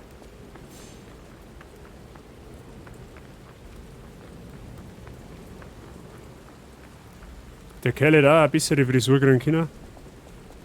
Jetzt so einen hässlichen Bob, der über Rundbirschen gekämmt ist. Soul-Spieler oder beziehungsweise Charaktere aus Soul-Spielen schauen nie sonderlich gut aus. Ja gut, versuchen wir nochmal.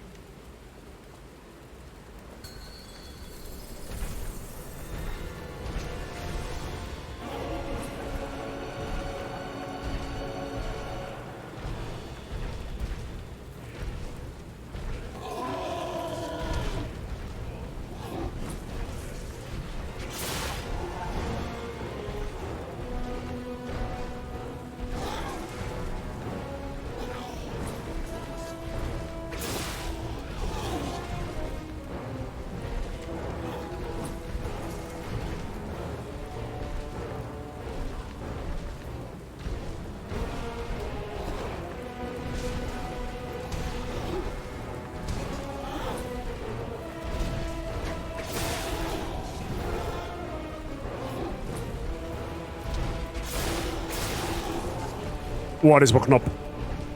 Ja, lieber nur Arme zuhauen.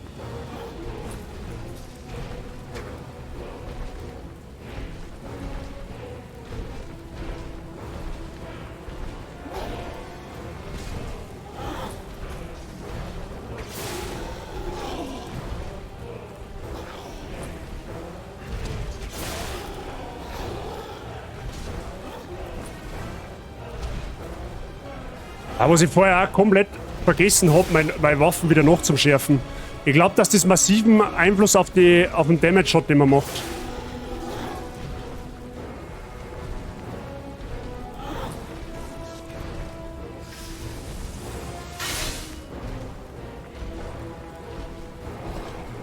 Der Boss gibt aber ja zum Glück ein bisschen so die Luft dazu.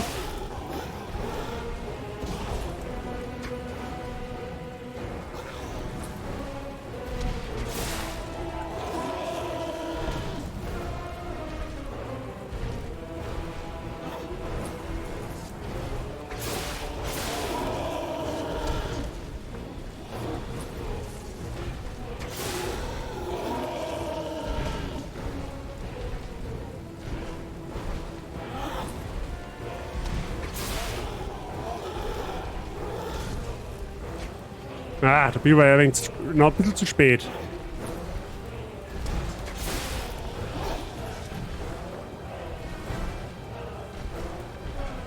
Wollen wir dann noch mal was probieren?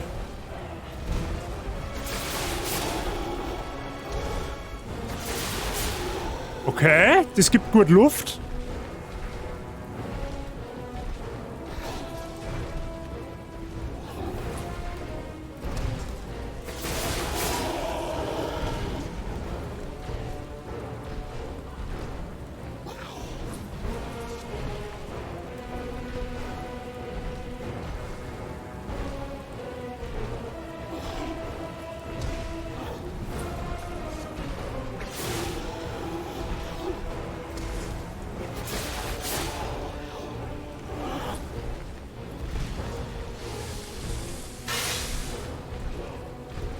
Waffen wieder nachschärfen.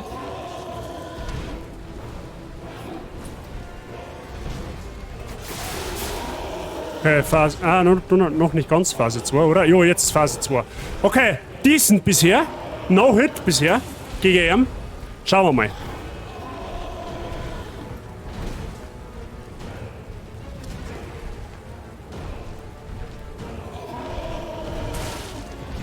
Okay, der ist noch ein wenig tricky. Der kommt nämlich ein bisschen verzögert rein.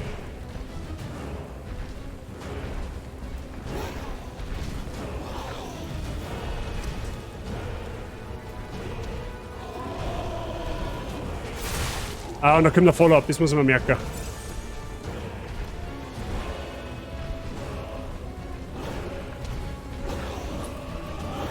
Aua, der ist neu gewesen.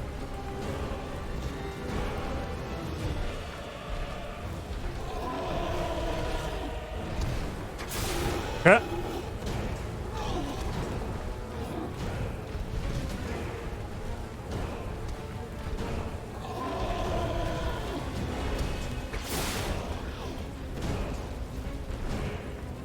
Müssen wir den Angriff ein bisschen abwarten. Und Sprint to Win ist bei dem Pattern ziemlich effektiv. Okay, nice. Einmal schön umkreisen. Dann stellen wir in seinem Rücken. Soweit ich das gerade beobachten kann, macht man am Rücken auch mehr Schaden.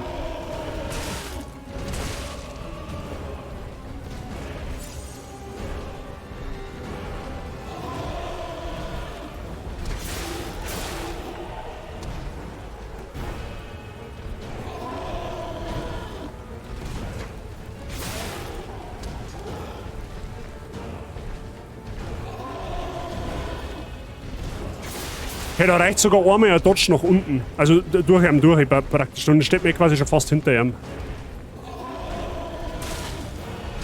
Oder auch nicht.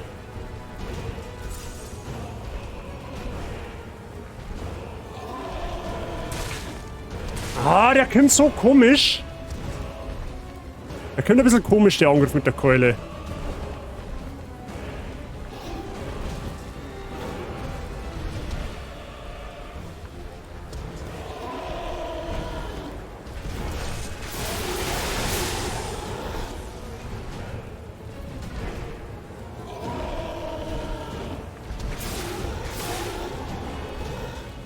Okay, jetzt nur ein bisschen haushalten.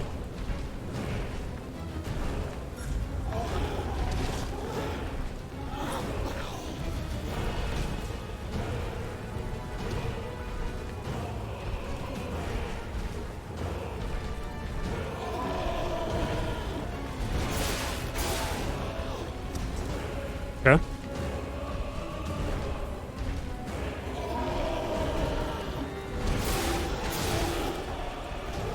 Wenn ich es noch schafft, noch einmal zum Greifen kriege, glaube ich noch mehr Heilung.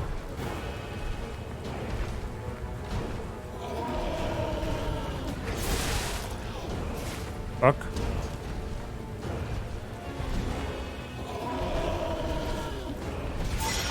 Nice.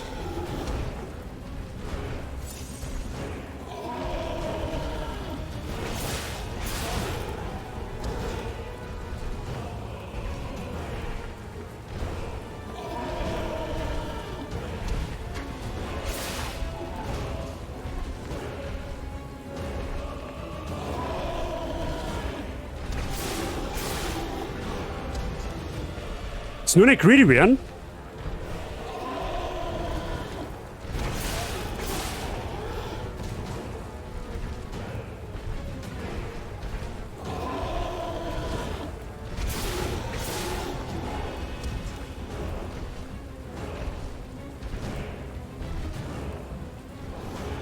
Der ist nein.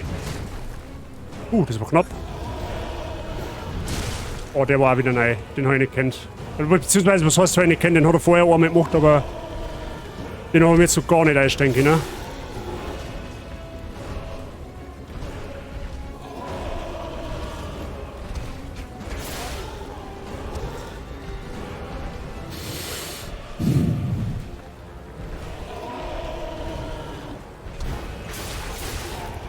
Ah, vielleicht noch 3 Mal.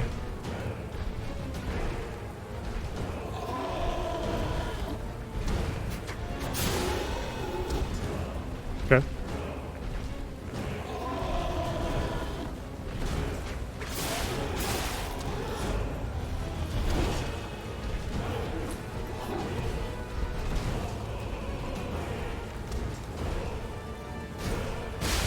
Easy! Second try. Eliminated. Nice. Was? Es gibt eine besondere Art... Was? Ja, okay. Ein Boss in einem komplett neuen Souls-Spiel zu Second Try ist gar nicht bad. Muss ich jetzt schon sagen. Ich muss... Okay, was ist mein Eindruck so bisher von dem Boss? Die Bosse haben relativ einfache Move-Patterns. Okay, gut, das ist der erste Boss und vermutlich auch ein Tutorial-Boss, keine Ahnung. Da wird es generell nicht so krass genau genommen, was die so geht, aber die haben relativ einfache Muster, wie sie angreifen. Also der hat in der ersten Phase 2 oder 3 verschiedene gehabt und der hat jetzt in der zweiten Phase auch 2 oder 3 verschiedene gehabt. Also er ist relativ einfach, also vom Gedächtnis her, vom Lernprozess her ist der Boss tatsächlich relativ einfach gewesen.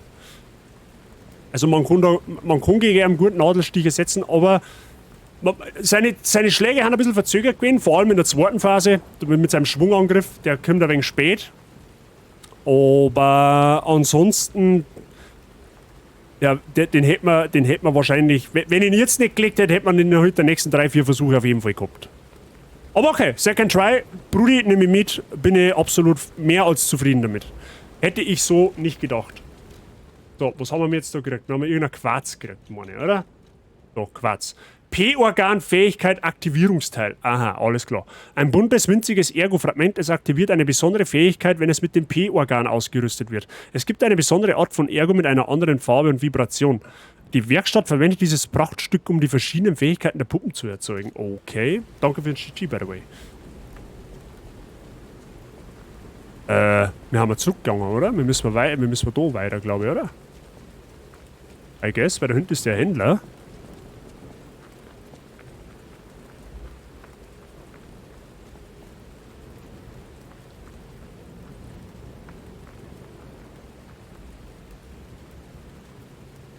Es gibt da keinen Stargazer?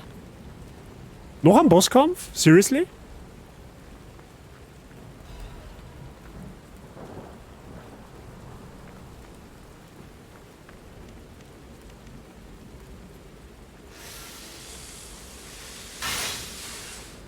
Okay, die Waffen ist wieder scharf. Trübes Ergo-Fragment. Kennst du Remnant 2? Das spiele ich momentan. Der Name sagt mir schon was, aber ich kann da zum Spiel selber leider gar nichts sagen. Hotel Krat. Der größte Luxus, den Sie hier erleben werden, gönnen Sie sich den Genuss eines... Eines was? Eines unvergesslichen Tages, okay. Souls-Light mit Schusswaffen. Wahrscheinlich sagt es mir deswegen nichts, weil ich spiele in der Regel gar keine Spiele, die wo mit Schusswaffen hantieren, außer Resident Evil. Aber Souls-Spiel?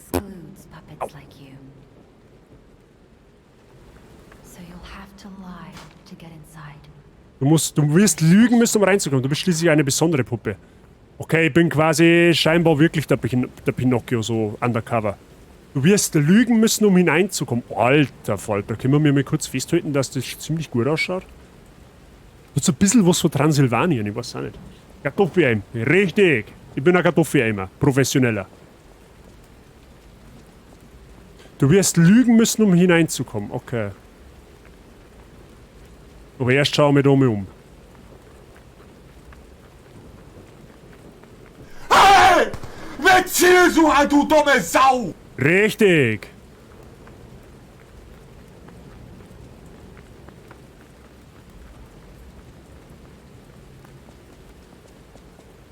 So, gibt's da sonst irgendetwas?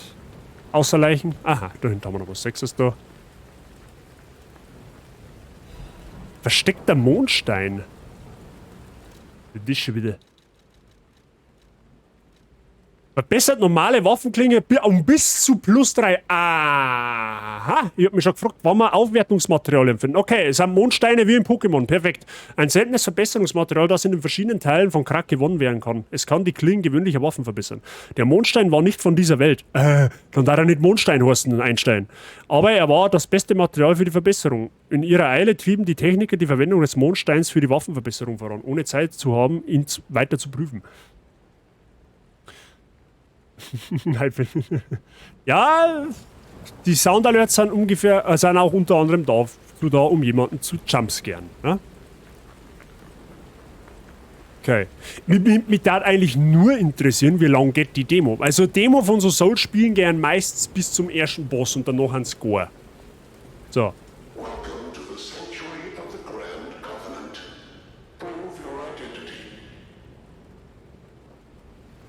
Ja.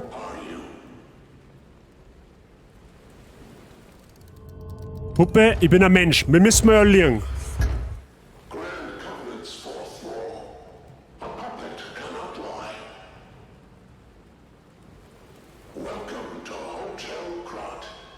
Ich bin jetzt einfach mal von dem Klammer ausgegangen, dass ihr Puppen bin. Deine Federn reagieren. Was meine Federn reagieren? Ja, der Oma-Modus ist an und häkelt vor mir hin. Gerade, dass der Lucky auf der Couch nicht gefragt hat, was los ist. Der schaut Formel 1 mit Stupseln. Recht hat er, der Lucky.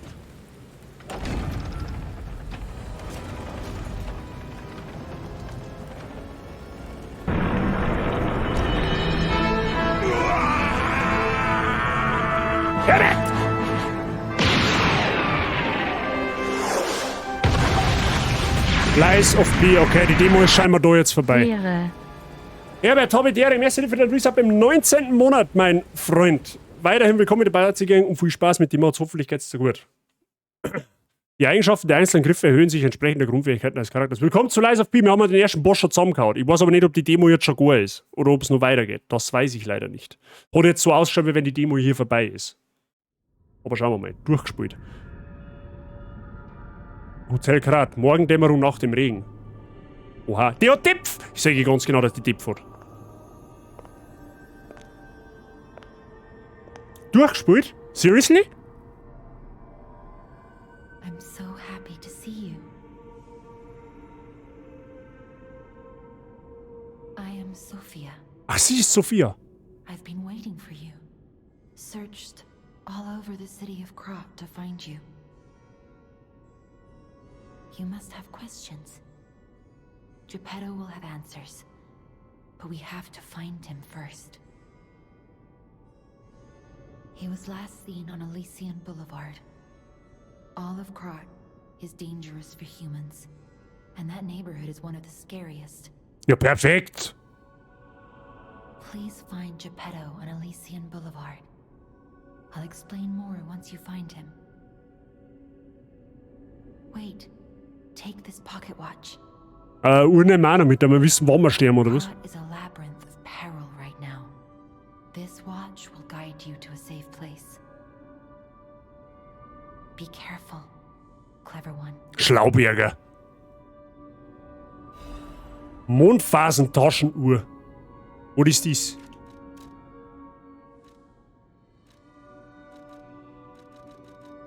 Hä? Taschenuhr wo?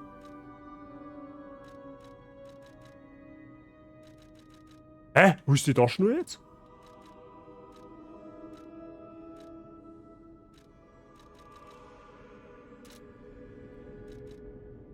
Okay, eine Hallo? Laut schmatzen dann die zwar nicht. Ich hab dreimal im Stream gefragt, wie der Sound ist, ob es sie passt. Ja, okay, schön, dass du eine Uhr schenkst, aber... Da rechts war's doch gerade. Ja, schau, aber die muss ja irgendwo da im Inventar haben. Ach, da ist, jetzt. Ins Hotel oder zum letzten verwendeten Stargazer teleportieren. Eine Taschenuhr von Sophia. Die Kraft im Inneren der Uhr bringt den Benutzer zum letzten Stargazer, den er besucht hat, oder zum Stargazer des Hotels. Eine Taschenuhr mit mystischer Kraft. Die Macht der Uhr dreht die Zeit zu dem Zeitpunkt zurück, als die Uhr... Okay, du kannst jederzeit scheinbar... Ich gehe jetzt einfach mit davon aus, es ist ein permanenter Gegenstand. Du kannst jederzeit an einen Ort der Gnade oder wie auch immer zurückkehren. Das ist gut. Das ist der OG Stargazer, oder was? Zu Stargazer teleportieren? Okay. Kannst dich von einem Stargazer zu einem anderen teleportieren. Du kannst nur zu den reisen, die du aktiviert hast. Stargazer in Gebieten mit einem Ereignis werden mit einem Hinweis markiert. Hauptbahnhof von Krat. Ja, dann gehen wir doch da mal hin. Hauptbahnhof von Plaza von Krat, möchtest du denn? Ja, machen wir mal. Der Speik gut leise, darfst du sagen. Ja, dann drehen wir es halt nur ein wenig auf. Dann drehen wir es halt nur ein wenig auf. Macht doch nichts. Kriegen wir schon hin. Ihr müsst es mir ja nur sagen. Ne? Okay, scheinbar geht's da noch weiter.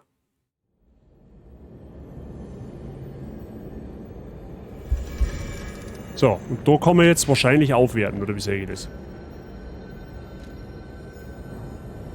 Ah, nicht. Hä? Hä, und wo kann ich mich da jetzt... Wo kann ich mich da jetzt aufwerten? Ich kann mich da nur teleportieren. Okay. So, jetzt bin ich aktiv da, habe ich dir noch ein Power-Map. Habe ich dir noch ein Power-Map. Wi-Fi habe ich dir, grüß dich gut. Hast leider schon einiges versammelt. Wir haben den ersten Boss schon gekonnt im zweiten Versuch umgepimmelt. Und ich bin mir jetzt nur nicht ganz so sicher, ob die Demo schon vorbei ist, weil irgendwie kann ich jetzt nichts machen. Ich kann nichts aufwerten und ich kann mich nur zwischen die zwei Dinge da hin und her teleportieren. Aber wir sind wahrscheinlich der Pinocchio. Da gibt's selbst. Der mal looten. Ja, looten schaut uns näher. Vereignis Reiseführer der Sehenswürdigkeiten von Krat Nummer 1. Die Attraktion dieses Monats Hotel Krat. Das Hotel Krat ist eines der unheimlichsten und geheimnisvollsten Gebäude der Stadt.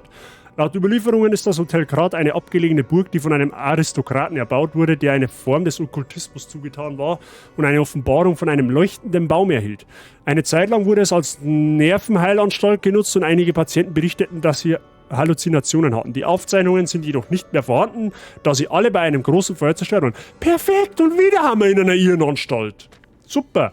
Vor allem die Tatsache, dass es so weit unter der Erde liegt, verstärkt die Gerüchte. Manche sagen sogar, dass es mit einer unbekannten Hölle verbunden ist. Hä? Die Burg steht doch auf der Erde drauf. Das erhöhte vor allem die Attraktivität des Hotels Krat, das im neuesten Stil renoviert wurde. Während sich die jüngsten Gerüchte über das Geisterhotel der großen Ausstellung verbreiten, wollen immer mehr Kunden tatsächlich in diesem Hotel übernachten. Als nächstes folgt ein Kommentar der Hotelbesitzerin Miss Antonia. Ein Geisterhotel? Ich kann gar nicht sagen, wie oft ich das schon gehört habe, aber zum Glück sind unsere Hotelgäste mutig wie Löwen, also alles kein Problem. Bewertung 4 von 5, schaurig und geheimnisvoll, das beste Ressort in Krat. Reporter Medoro, dieser Reiseführer wurde mit der Unterstützung der Firma Venigni, Freunden der Stadt, erstellt. Perfekt. Hilft einem nicht, musst du nochmal anfangen. Hashtag Twitchwort. Beziehungsweise dann YouTube. Weil das wäre ja auf YouTube lohnen, tatsächlich. So. Was ist mit dir? Du sitzt im Rollstuhl, du kannst bestimmt... Unexpected guests. Ach, siehst Antonia. We don't insist on reservations. I am Antonia. And this is my hotel. Welcome. Aber der. Oh, I knew from the moment we met that you're Geppetto's puppet. He might have a few loose screws, but Geppetto's skills are undiminished. Aha. It's a shame. He took off for Elysian Boulevard, and he never came back. If he doesn't turn up soon, we'll have to make a new coffin. Alter, was ist mit der verkehrt? Da wird einer vermisst, ja, dann fertig mal heute eine neue Saga, weil was soll der Geiz? I was keeping this for him. It comes with a long story. But I think it's better off with you. Please find that old man. And do take care of yourself out there. Jemandes Erinnerung und Kleid... Was? Gehst erhalten? Müsste sie am Gürtel oder... People have no thanks for keeping me. Etwas über das Lügen, etwas über Chip. Aha, da können wir... Ja, jetzt Moment einmal. Moment, ne? Ach, die Uniform, die Kleidung heißt jemandes Erinnerung. Etwas so. Okay, alles klar. Das wäre ein gutes Design für ein Horrorspiel, location-technisch. Ja, Resi 8 zum Beispiel. Das schaut massiv nach Resi 8 aus, wie von der großdepferten... Wie die mit Rescuman hat die geheißen, oder? Die große Tussi mit den fetten Deppen. Soulhacker, vielen lieben Dank für das Following. Willkommen bei uns. Ich hoffe, du hast einen angenehmen Aufenthalt. Ja, okay. Ist wieder ein Hotel, ja richtig. Es schaut jetzt ehrlich gesagt nicht so geisterhaft aus, muss ich jetzt ganz ehrlich sagen. Ich will mir jetzt nicht 2000 Fenster lehnen, nicht, dass mir jetzt da irgendein Viech hochspringt, aber... Oh, da steht auch jemand. Das schaut mir nach einer Werkstatt an. Aber Eugenie! Wow, you should take this. Geppetto left it with me. Warum gibt mir jetzt jeder dem Geppetto sein Zeug?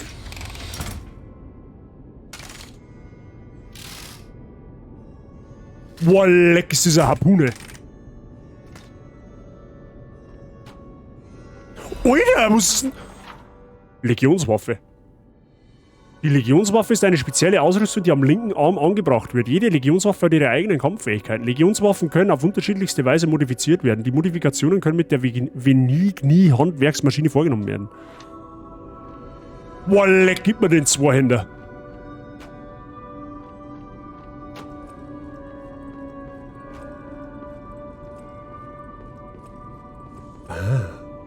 Ich habe diesen Ort regelrecht organisiert, also nichts verstellen, Eugenie. Boah, leck, ist dieser Miezi. Boah, leck, das ist... Boah, hey, das ist uncool. Schwesterchen, das ist uncool. Ich als geouteter und fester, überzeugter Flauschknädel-Fetischist, ich finde das gar nicht cool. Kuni, ich muss doch irgendwo meine Ausrüstung ändern, genau, oder? Das kostet einen Bläden verzeihen, das muss ja irgendwo gehen. Ja, das ist Accessoire, haben wir mir sowas? Accessoire haben wir keins, okay.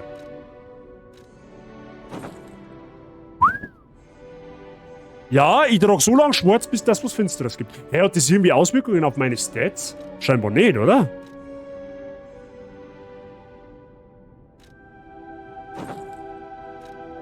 Okay, das wirkt sich nicht auf meine Stats aus. Das ist also praktisch rein optisch. Ja, aber mehr Schwarz ist mehr gut. Ganz einfach. Die eigentliche Frage, die ich mir jetzt stelle, ist... Wo kann ich denn dann bitte die Punkte jetzt investieren? Weil ich kann mir jetzt nur zwischen den zwei Dingen da hin und her teleportieren. Lager benutzen, das hilft mir ja nichts. Ich will ja meine Punkte investieren.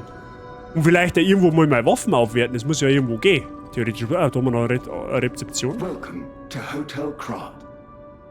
Ah, er ist der Geistesgestörte, der ständig die Tours macht. Ist Polendina, Butler to Lady Antonia. Puppen offensichtlich.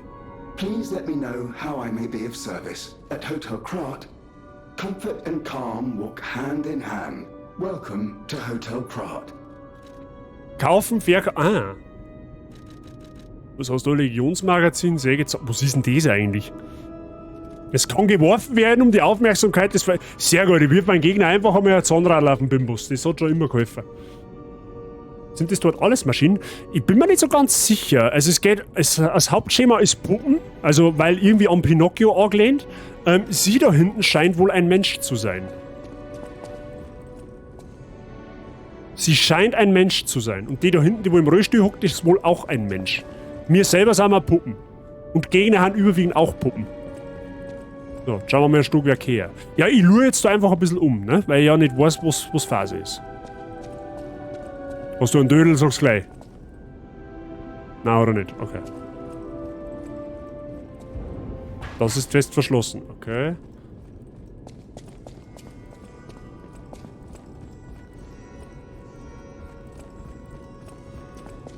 Okay. Das ist wahrscheinlich auch alles fest verschlossen, oder? Ja. So, jetzt sehe ich mal, man kann in den Schrank reinschauen. Wollte mich jetzt eigentlich nicht heilen, aber okay. Gut, nehmen wir mit. Ich komme mit 2 Heilungen aus, Kappa. Oh.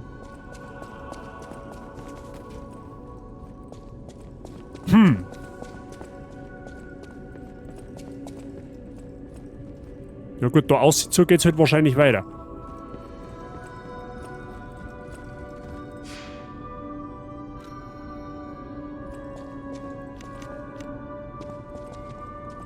Look at Gemini. I think he's in shock. Gemini is fine. That's proof you're broken. The real Gemini isn't so calm.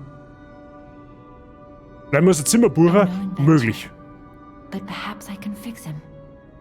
Or perhaps he'll fix himself in time. I'll use my power to help you. Ah, bei der kann man Stufen aufsteigen.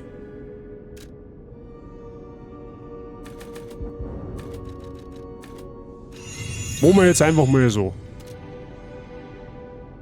Okay.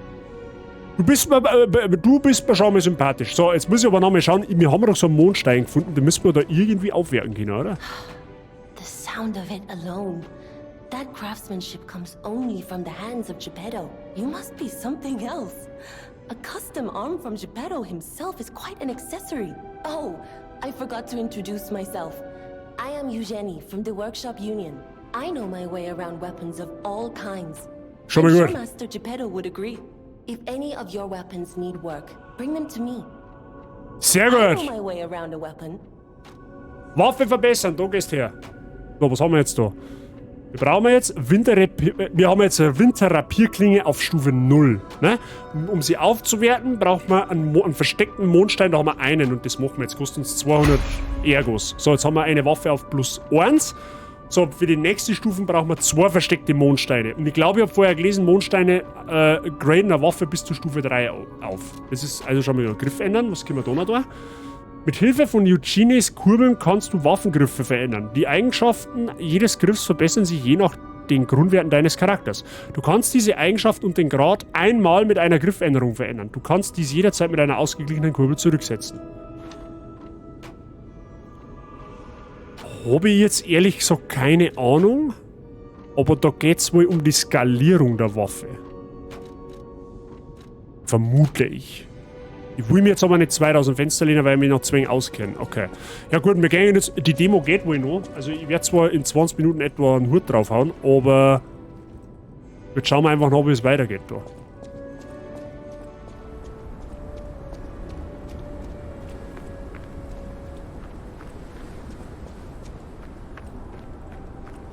Alter, wie riesig das ist. Ich könnte mir vorstellen, dass wir später auch die anderen Stockwerke noch erkunden können. Ja, Moment, da der Wind trotz Langkabel dir zuhaut und die einschnappt. Kabel hat es meine aber überlebt. Sonst hättest du wahrscheinlich... Achso, ja gut, du hättest halt auch eine WLAN-Verbindung. Ja, mehr wie ein Knick darf es normal nicht haben, aber... Die sagst du ja im Laufe der nächsten Stunden, wie sie sich verhält. Ja, wenn du immer wieder Verbindungsprobleme hast. Den Ladebildschirm finde ich geil, dass hinten, also links der Pinocchio ist, da wo sein Nosen einfach immer länger wird, bis dass man bei einem 100%igen Ladebalken haben. Das ist schon zauberhaft gemacht. Wir werden es rausfinden. Wenn da vor mir der Herbert offline ist, dann wissen wir warum.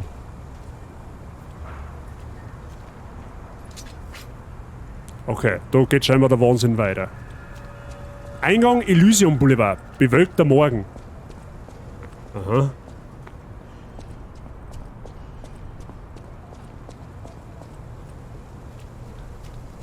Dann hat man sauber 2 Tore umeinander.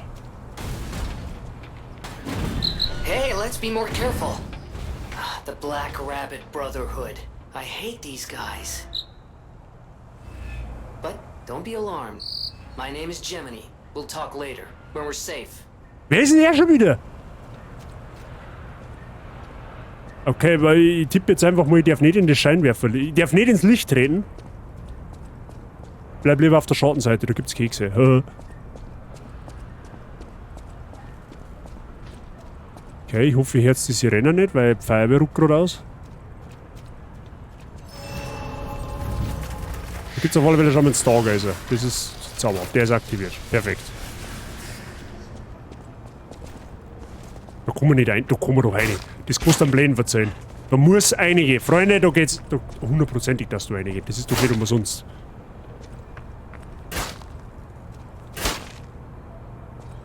So. Okay, scheinbar kommen wir da nicht rein. Die haben da auf alle Fälle einen Schnaps da drin.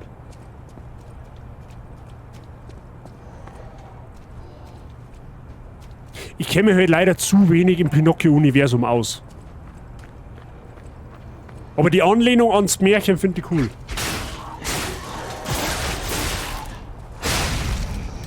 Boah, leck, was war denn das?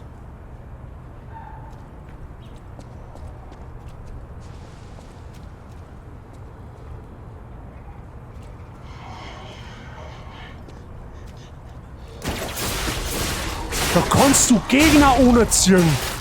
Alter, das ist geil.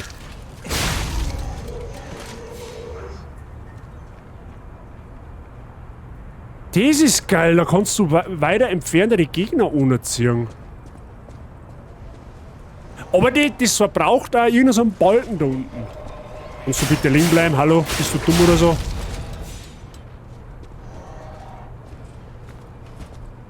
Dodge Dash?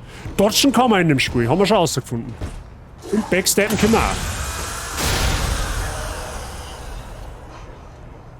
Das Einzige, was ich noch nicht so ganz verstehe, ist halt, warum kann er Puppen blirten. Das ist, das habe ich noch nicht so ganz verstanden, aber...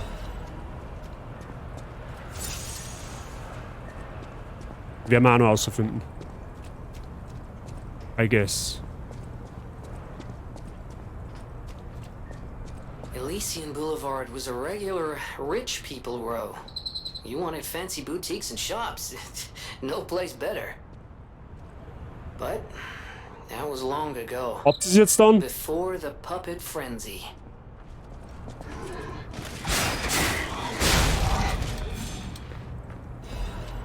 Okay, da gibt es einen Shortcut, da müssen wir von der anderen Seite her. Okay. Also ich muss schon sagen, der Stil von der Welt, der gefällt mir schon außerordentlich gut. Wie gesagt, das ist so, es hat schon brutale Ähnlichkeit zu Bloodborne. Erstens einmal erinnert die Location da jetzt unfassbar stark an Yharnam. Also die Stadt, in der Bloodborne spielt im Endeffekt. Mir gefällt aber der Hybrid, wo sie da gehen, den Weg des Hybriden zwischen Bloodborne und ein bisschen Sekiro ist auch mit drin. Also es gefällt mir schon sehr, sehr gut. Es gefällt mir sehr, sehr gut, was ich da jetzt gesehen habe, die fast 2 Stunden jetzt. Okay, das hat aber eine Reichweite. Das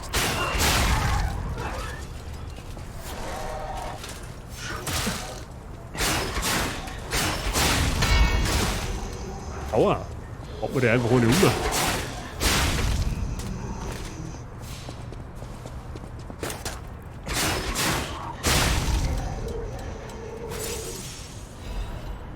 Sternfragment. Oder Leichtknipse, ganz zauberhaft. Ah, Schatzkisten gibt's auch in dem Spiel. Lader F150 Rahmen. Was auch immer das ist.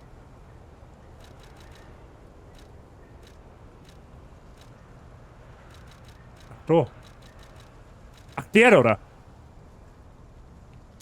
Schauen wir mal, was macht der? Den habe ich jetzt ausgerüstet. Der macht mich noch mehr wegen schwerer, aber gibt mir viel mehr Resistenz. Das ist gut. Da haben wir noch nichts anderes, da haben wir auch nichts anderes und da haben wir auch nichts anderes. Okay. Schaut aber noch gut aus.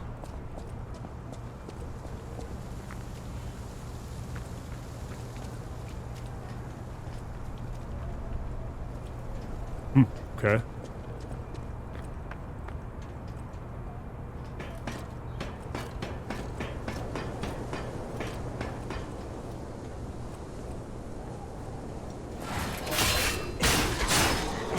Alter, wäre mies, dass der da gestanden ist.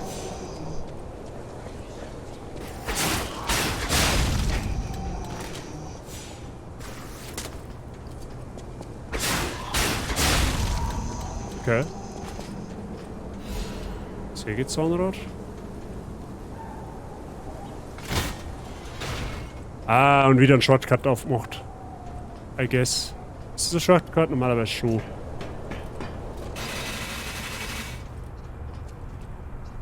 Ja, easy. Perfekt. Okay, gut. Nehmen wir so mit.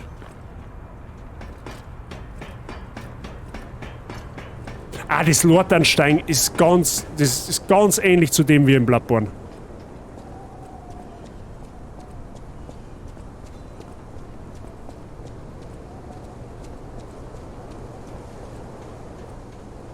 Oh, da ist ein dicker Junge.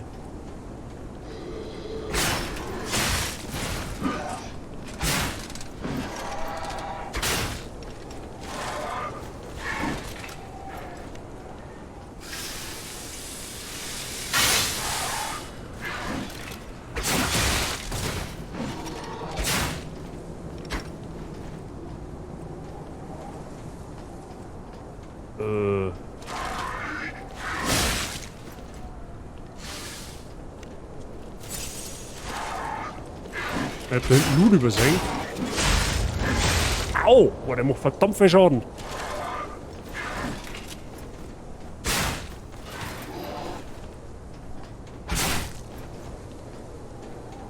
Boah, jetzt möchte ich mal was probieren. Jetzt passt super. Okay, umlaufen kann man den quasi nicht so wirklich. Und man kann ihn auch nicht backstappen, wenn er schon mal getriggert ist.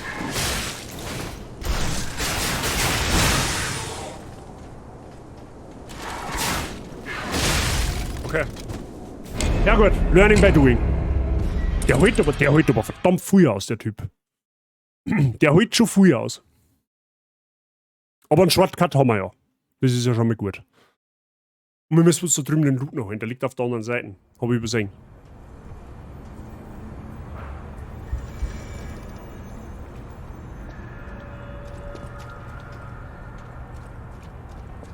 Nur wieder die richtige Richtung finden. Achtung, okay.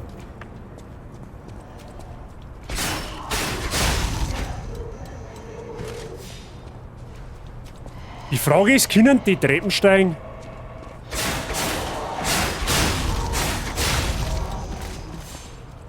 Vor allem, was mich auch noch ein wenig wundert, man hat verhältnismäßig viel Ausdauer. Oder was heißt, viel Ausdauer? Die geht verhältnismäßig langsam nach unten.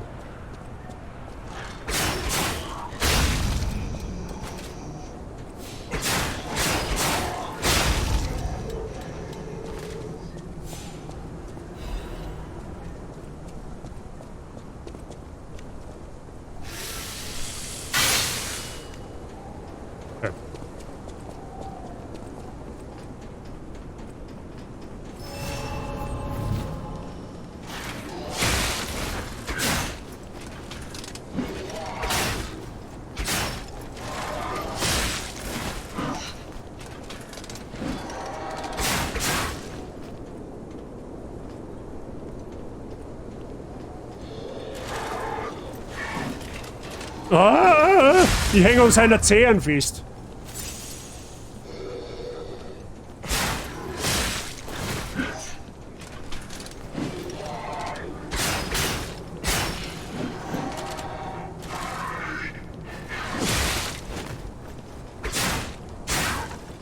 Kannst du einfach da runterfallen.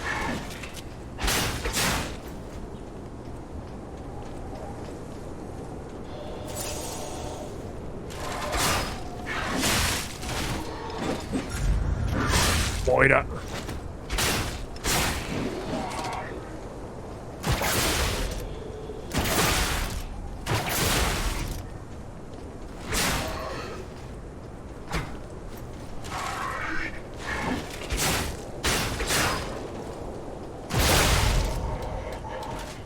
Okay.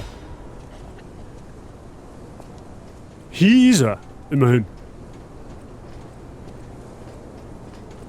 Okay, die großen Puppen halten sehr, sehr viel aus, tatsächlich. Wo haben wir denn jetzt wieder? Holy shit. Na. Na. Aha, ja, da schon hin. Da haben 3 Puppen mehr drin.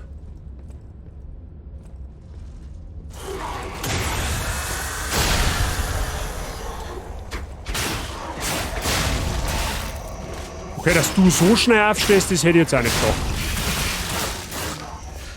Alter! Kommst du her?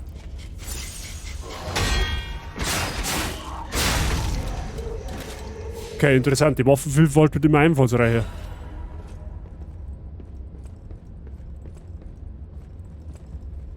Okay. Wurfzelle? Geronimo!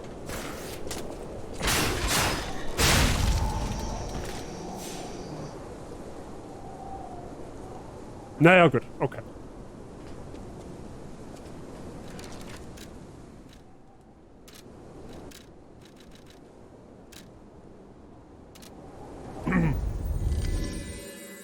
Gut, Freunde der Sonne. Es ist 5 Uhr oder kurz vor 5 Uhr. Ich habe ja gesagt, ich mache ziemlich genau bis 5 Uhr. Weil ich muss später noch in die Arbeit und ich muss Essen noch herrichten. Die Maya hat mir gerade eben geschrieben, dass sie jetzt auf dem Heimweg ist.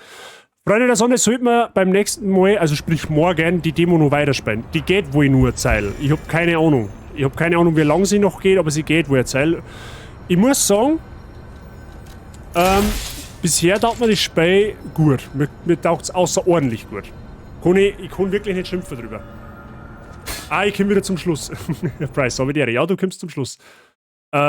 Ich muss sagen, ich bin sehr, sehr positiv von diesem Spiel überrascht. Hätte ich nicht gedacht. Ich habe es eigentlich gar nicht so wirklich auf dem Schirm gehabt. Muss ich ehrlich sagen. Aber I'm addicted. I'm totally addicted. Muss ich an der Stelle wirklich sagen. Und ich hätte eigentlich Lust, dass wir die Demo schon noch weiterspielen. Damit wir zumindest das einmal zumindest beendet haben. Ich kann Ihnen leider nicht sagen, wie lange die Demo noch geht. Das kann sein, dass wir jetzt noch eine halbe Stunde spielen und dann ist die Demo vorbei. Es kann aber auch sein, dass die Demo nur 2 Stunden geht. Vielleicht haben 2 Hauptbosse innerhalb der Demo. Ich weiß es nicht. Für mich ist ja blind. Ich habe keine Ahnung, wie das ausschaut. Aber ich muss sagen, Eindruck von der Demo, was ich jetzt gesehen habe, so die 2 Stunden, da ich jetzt bisher sagen, ein 9 von 10 bisher. Ja, also es spielt sich schön angenehm. Ein bisschen hakelig ist noch beim Ausweicher, vor allem wenn man bei den Gegnern irgendwo ein wenig zu nah am Fuß steht zum Beispiel, dann kommst du da nicht weg. Aber das sind, wie gesagt, das ist eine Demo. Das kann sich halt alles bis zum fertigen Spiel noch ändern. Aber so durchweg, es schaut optisch gut aus, es hat eine gute Atmosphäre, ist einmal ein erfrischendes Setting sozusagen, ja, so ein bisschen mit Pinocchio und Puppen angehaucht. Schaut grafisch gut aus, macht eine gute Soundkulisse, also vor allem der Bosskampf hat eine gute musikalische Untermalung gehabt. Also, wie gesagt, für mich spricht jetzt nichts dagegen, dass wir uns morgen nicht Dragon's Dogma anschauen, sondern dass wir morgen nochmal Lies of P spielen, ja, damit wir einfach die Demo beenden. Verstehe die Frage nicht. Ich komme auch zum Ende vom Formel 1 Grundtrip. Macht doch nichts. Hab zwar nicht so aufpassen können wegen Häkeln, aber war dennoch unterhaltsam und schön nebenbei.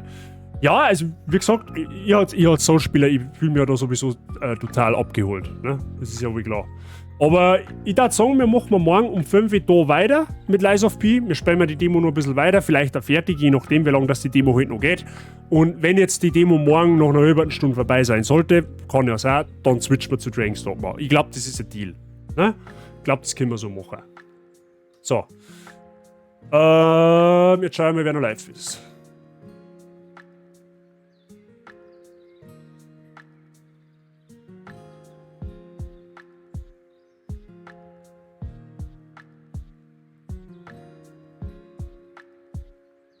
Tini war nochmal live. Matze war auch live, ja. Mit Uncharted. Wo möchtest du lieber hin? DayZ oder Uncharted?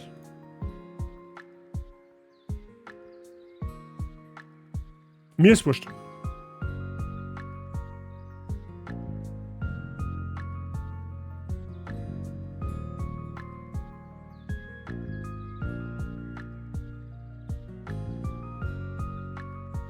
Da hat der Wade halt nicht irgendwie Stream-Jubiläum. Stimmt, der hat am 24-Stunden-Stream, der hat 2 Jahresjubiläum. Ja gut, okay, dann gehen wir zum Matze. Dann gehen wir auf jeden Fall zum Matze. DayZ war aber lustig. Ja, wie gesagt, Matze hat 2-jähriges Jubiläum. Also mir darf DayZ. Ja, okay, ja gut, dann gehen wir zu Tini. dann gehen wir zu Tini.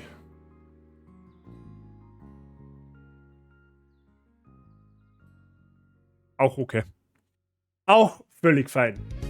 So, Freunde, ich sag vielen lieben Dank fürs Zuschauen. Danke für den neuen Follower-Name, Soul. Vielen Dank, dass du da bist. Freut mich. Und Herbert, nochmal danke für den Resub. Wir sehen uns morgen um 5 Uhr wieder.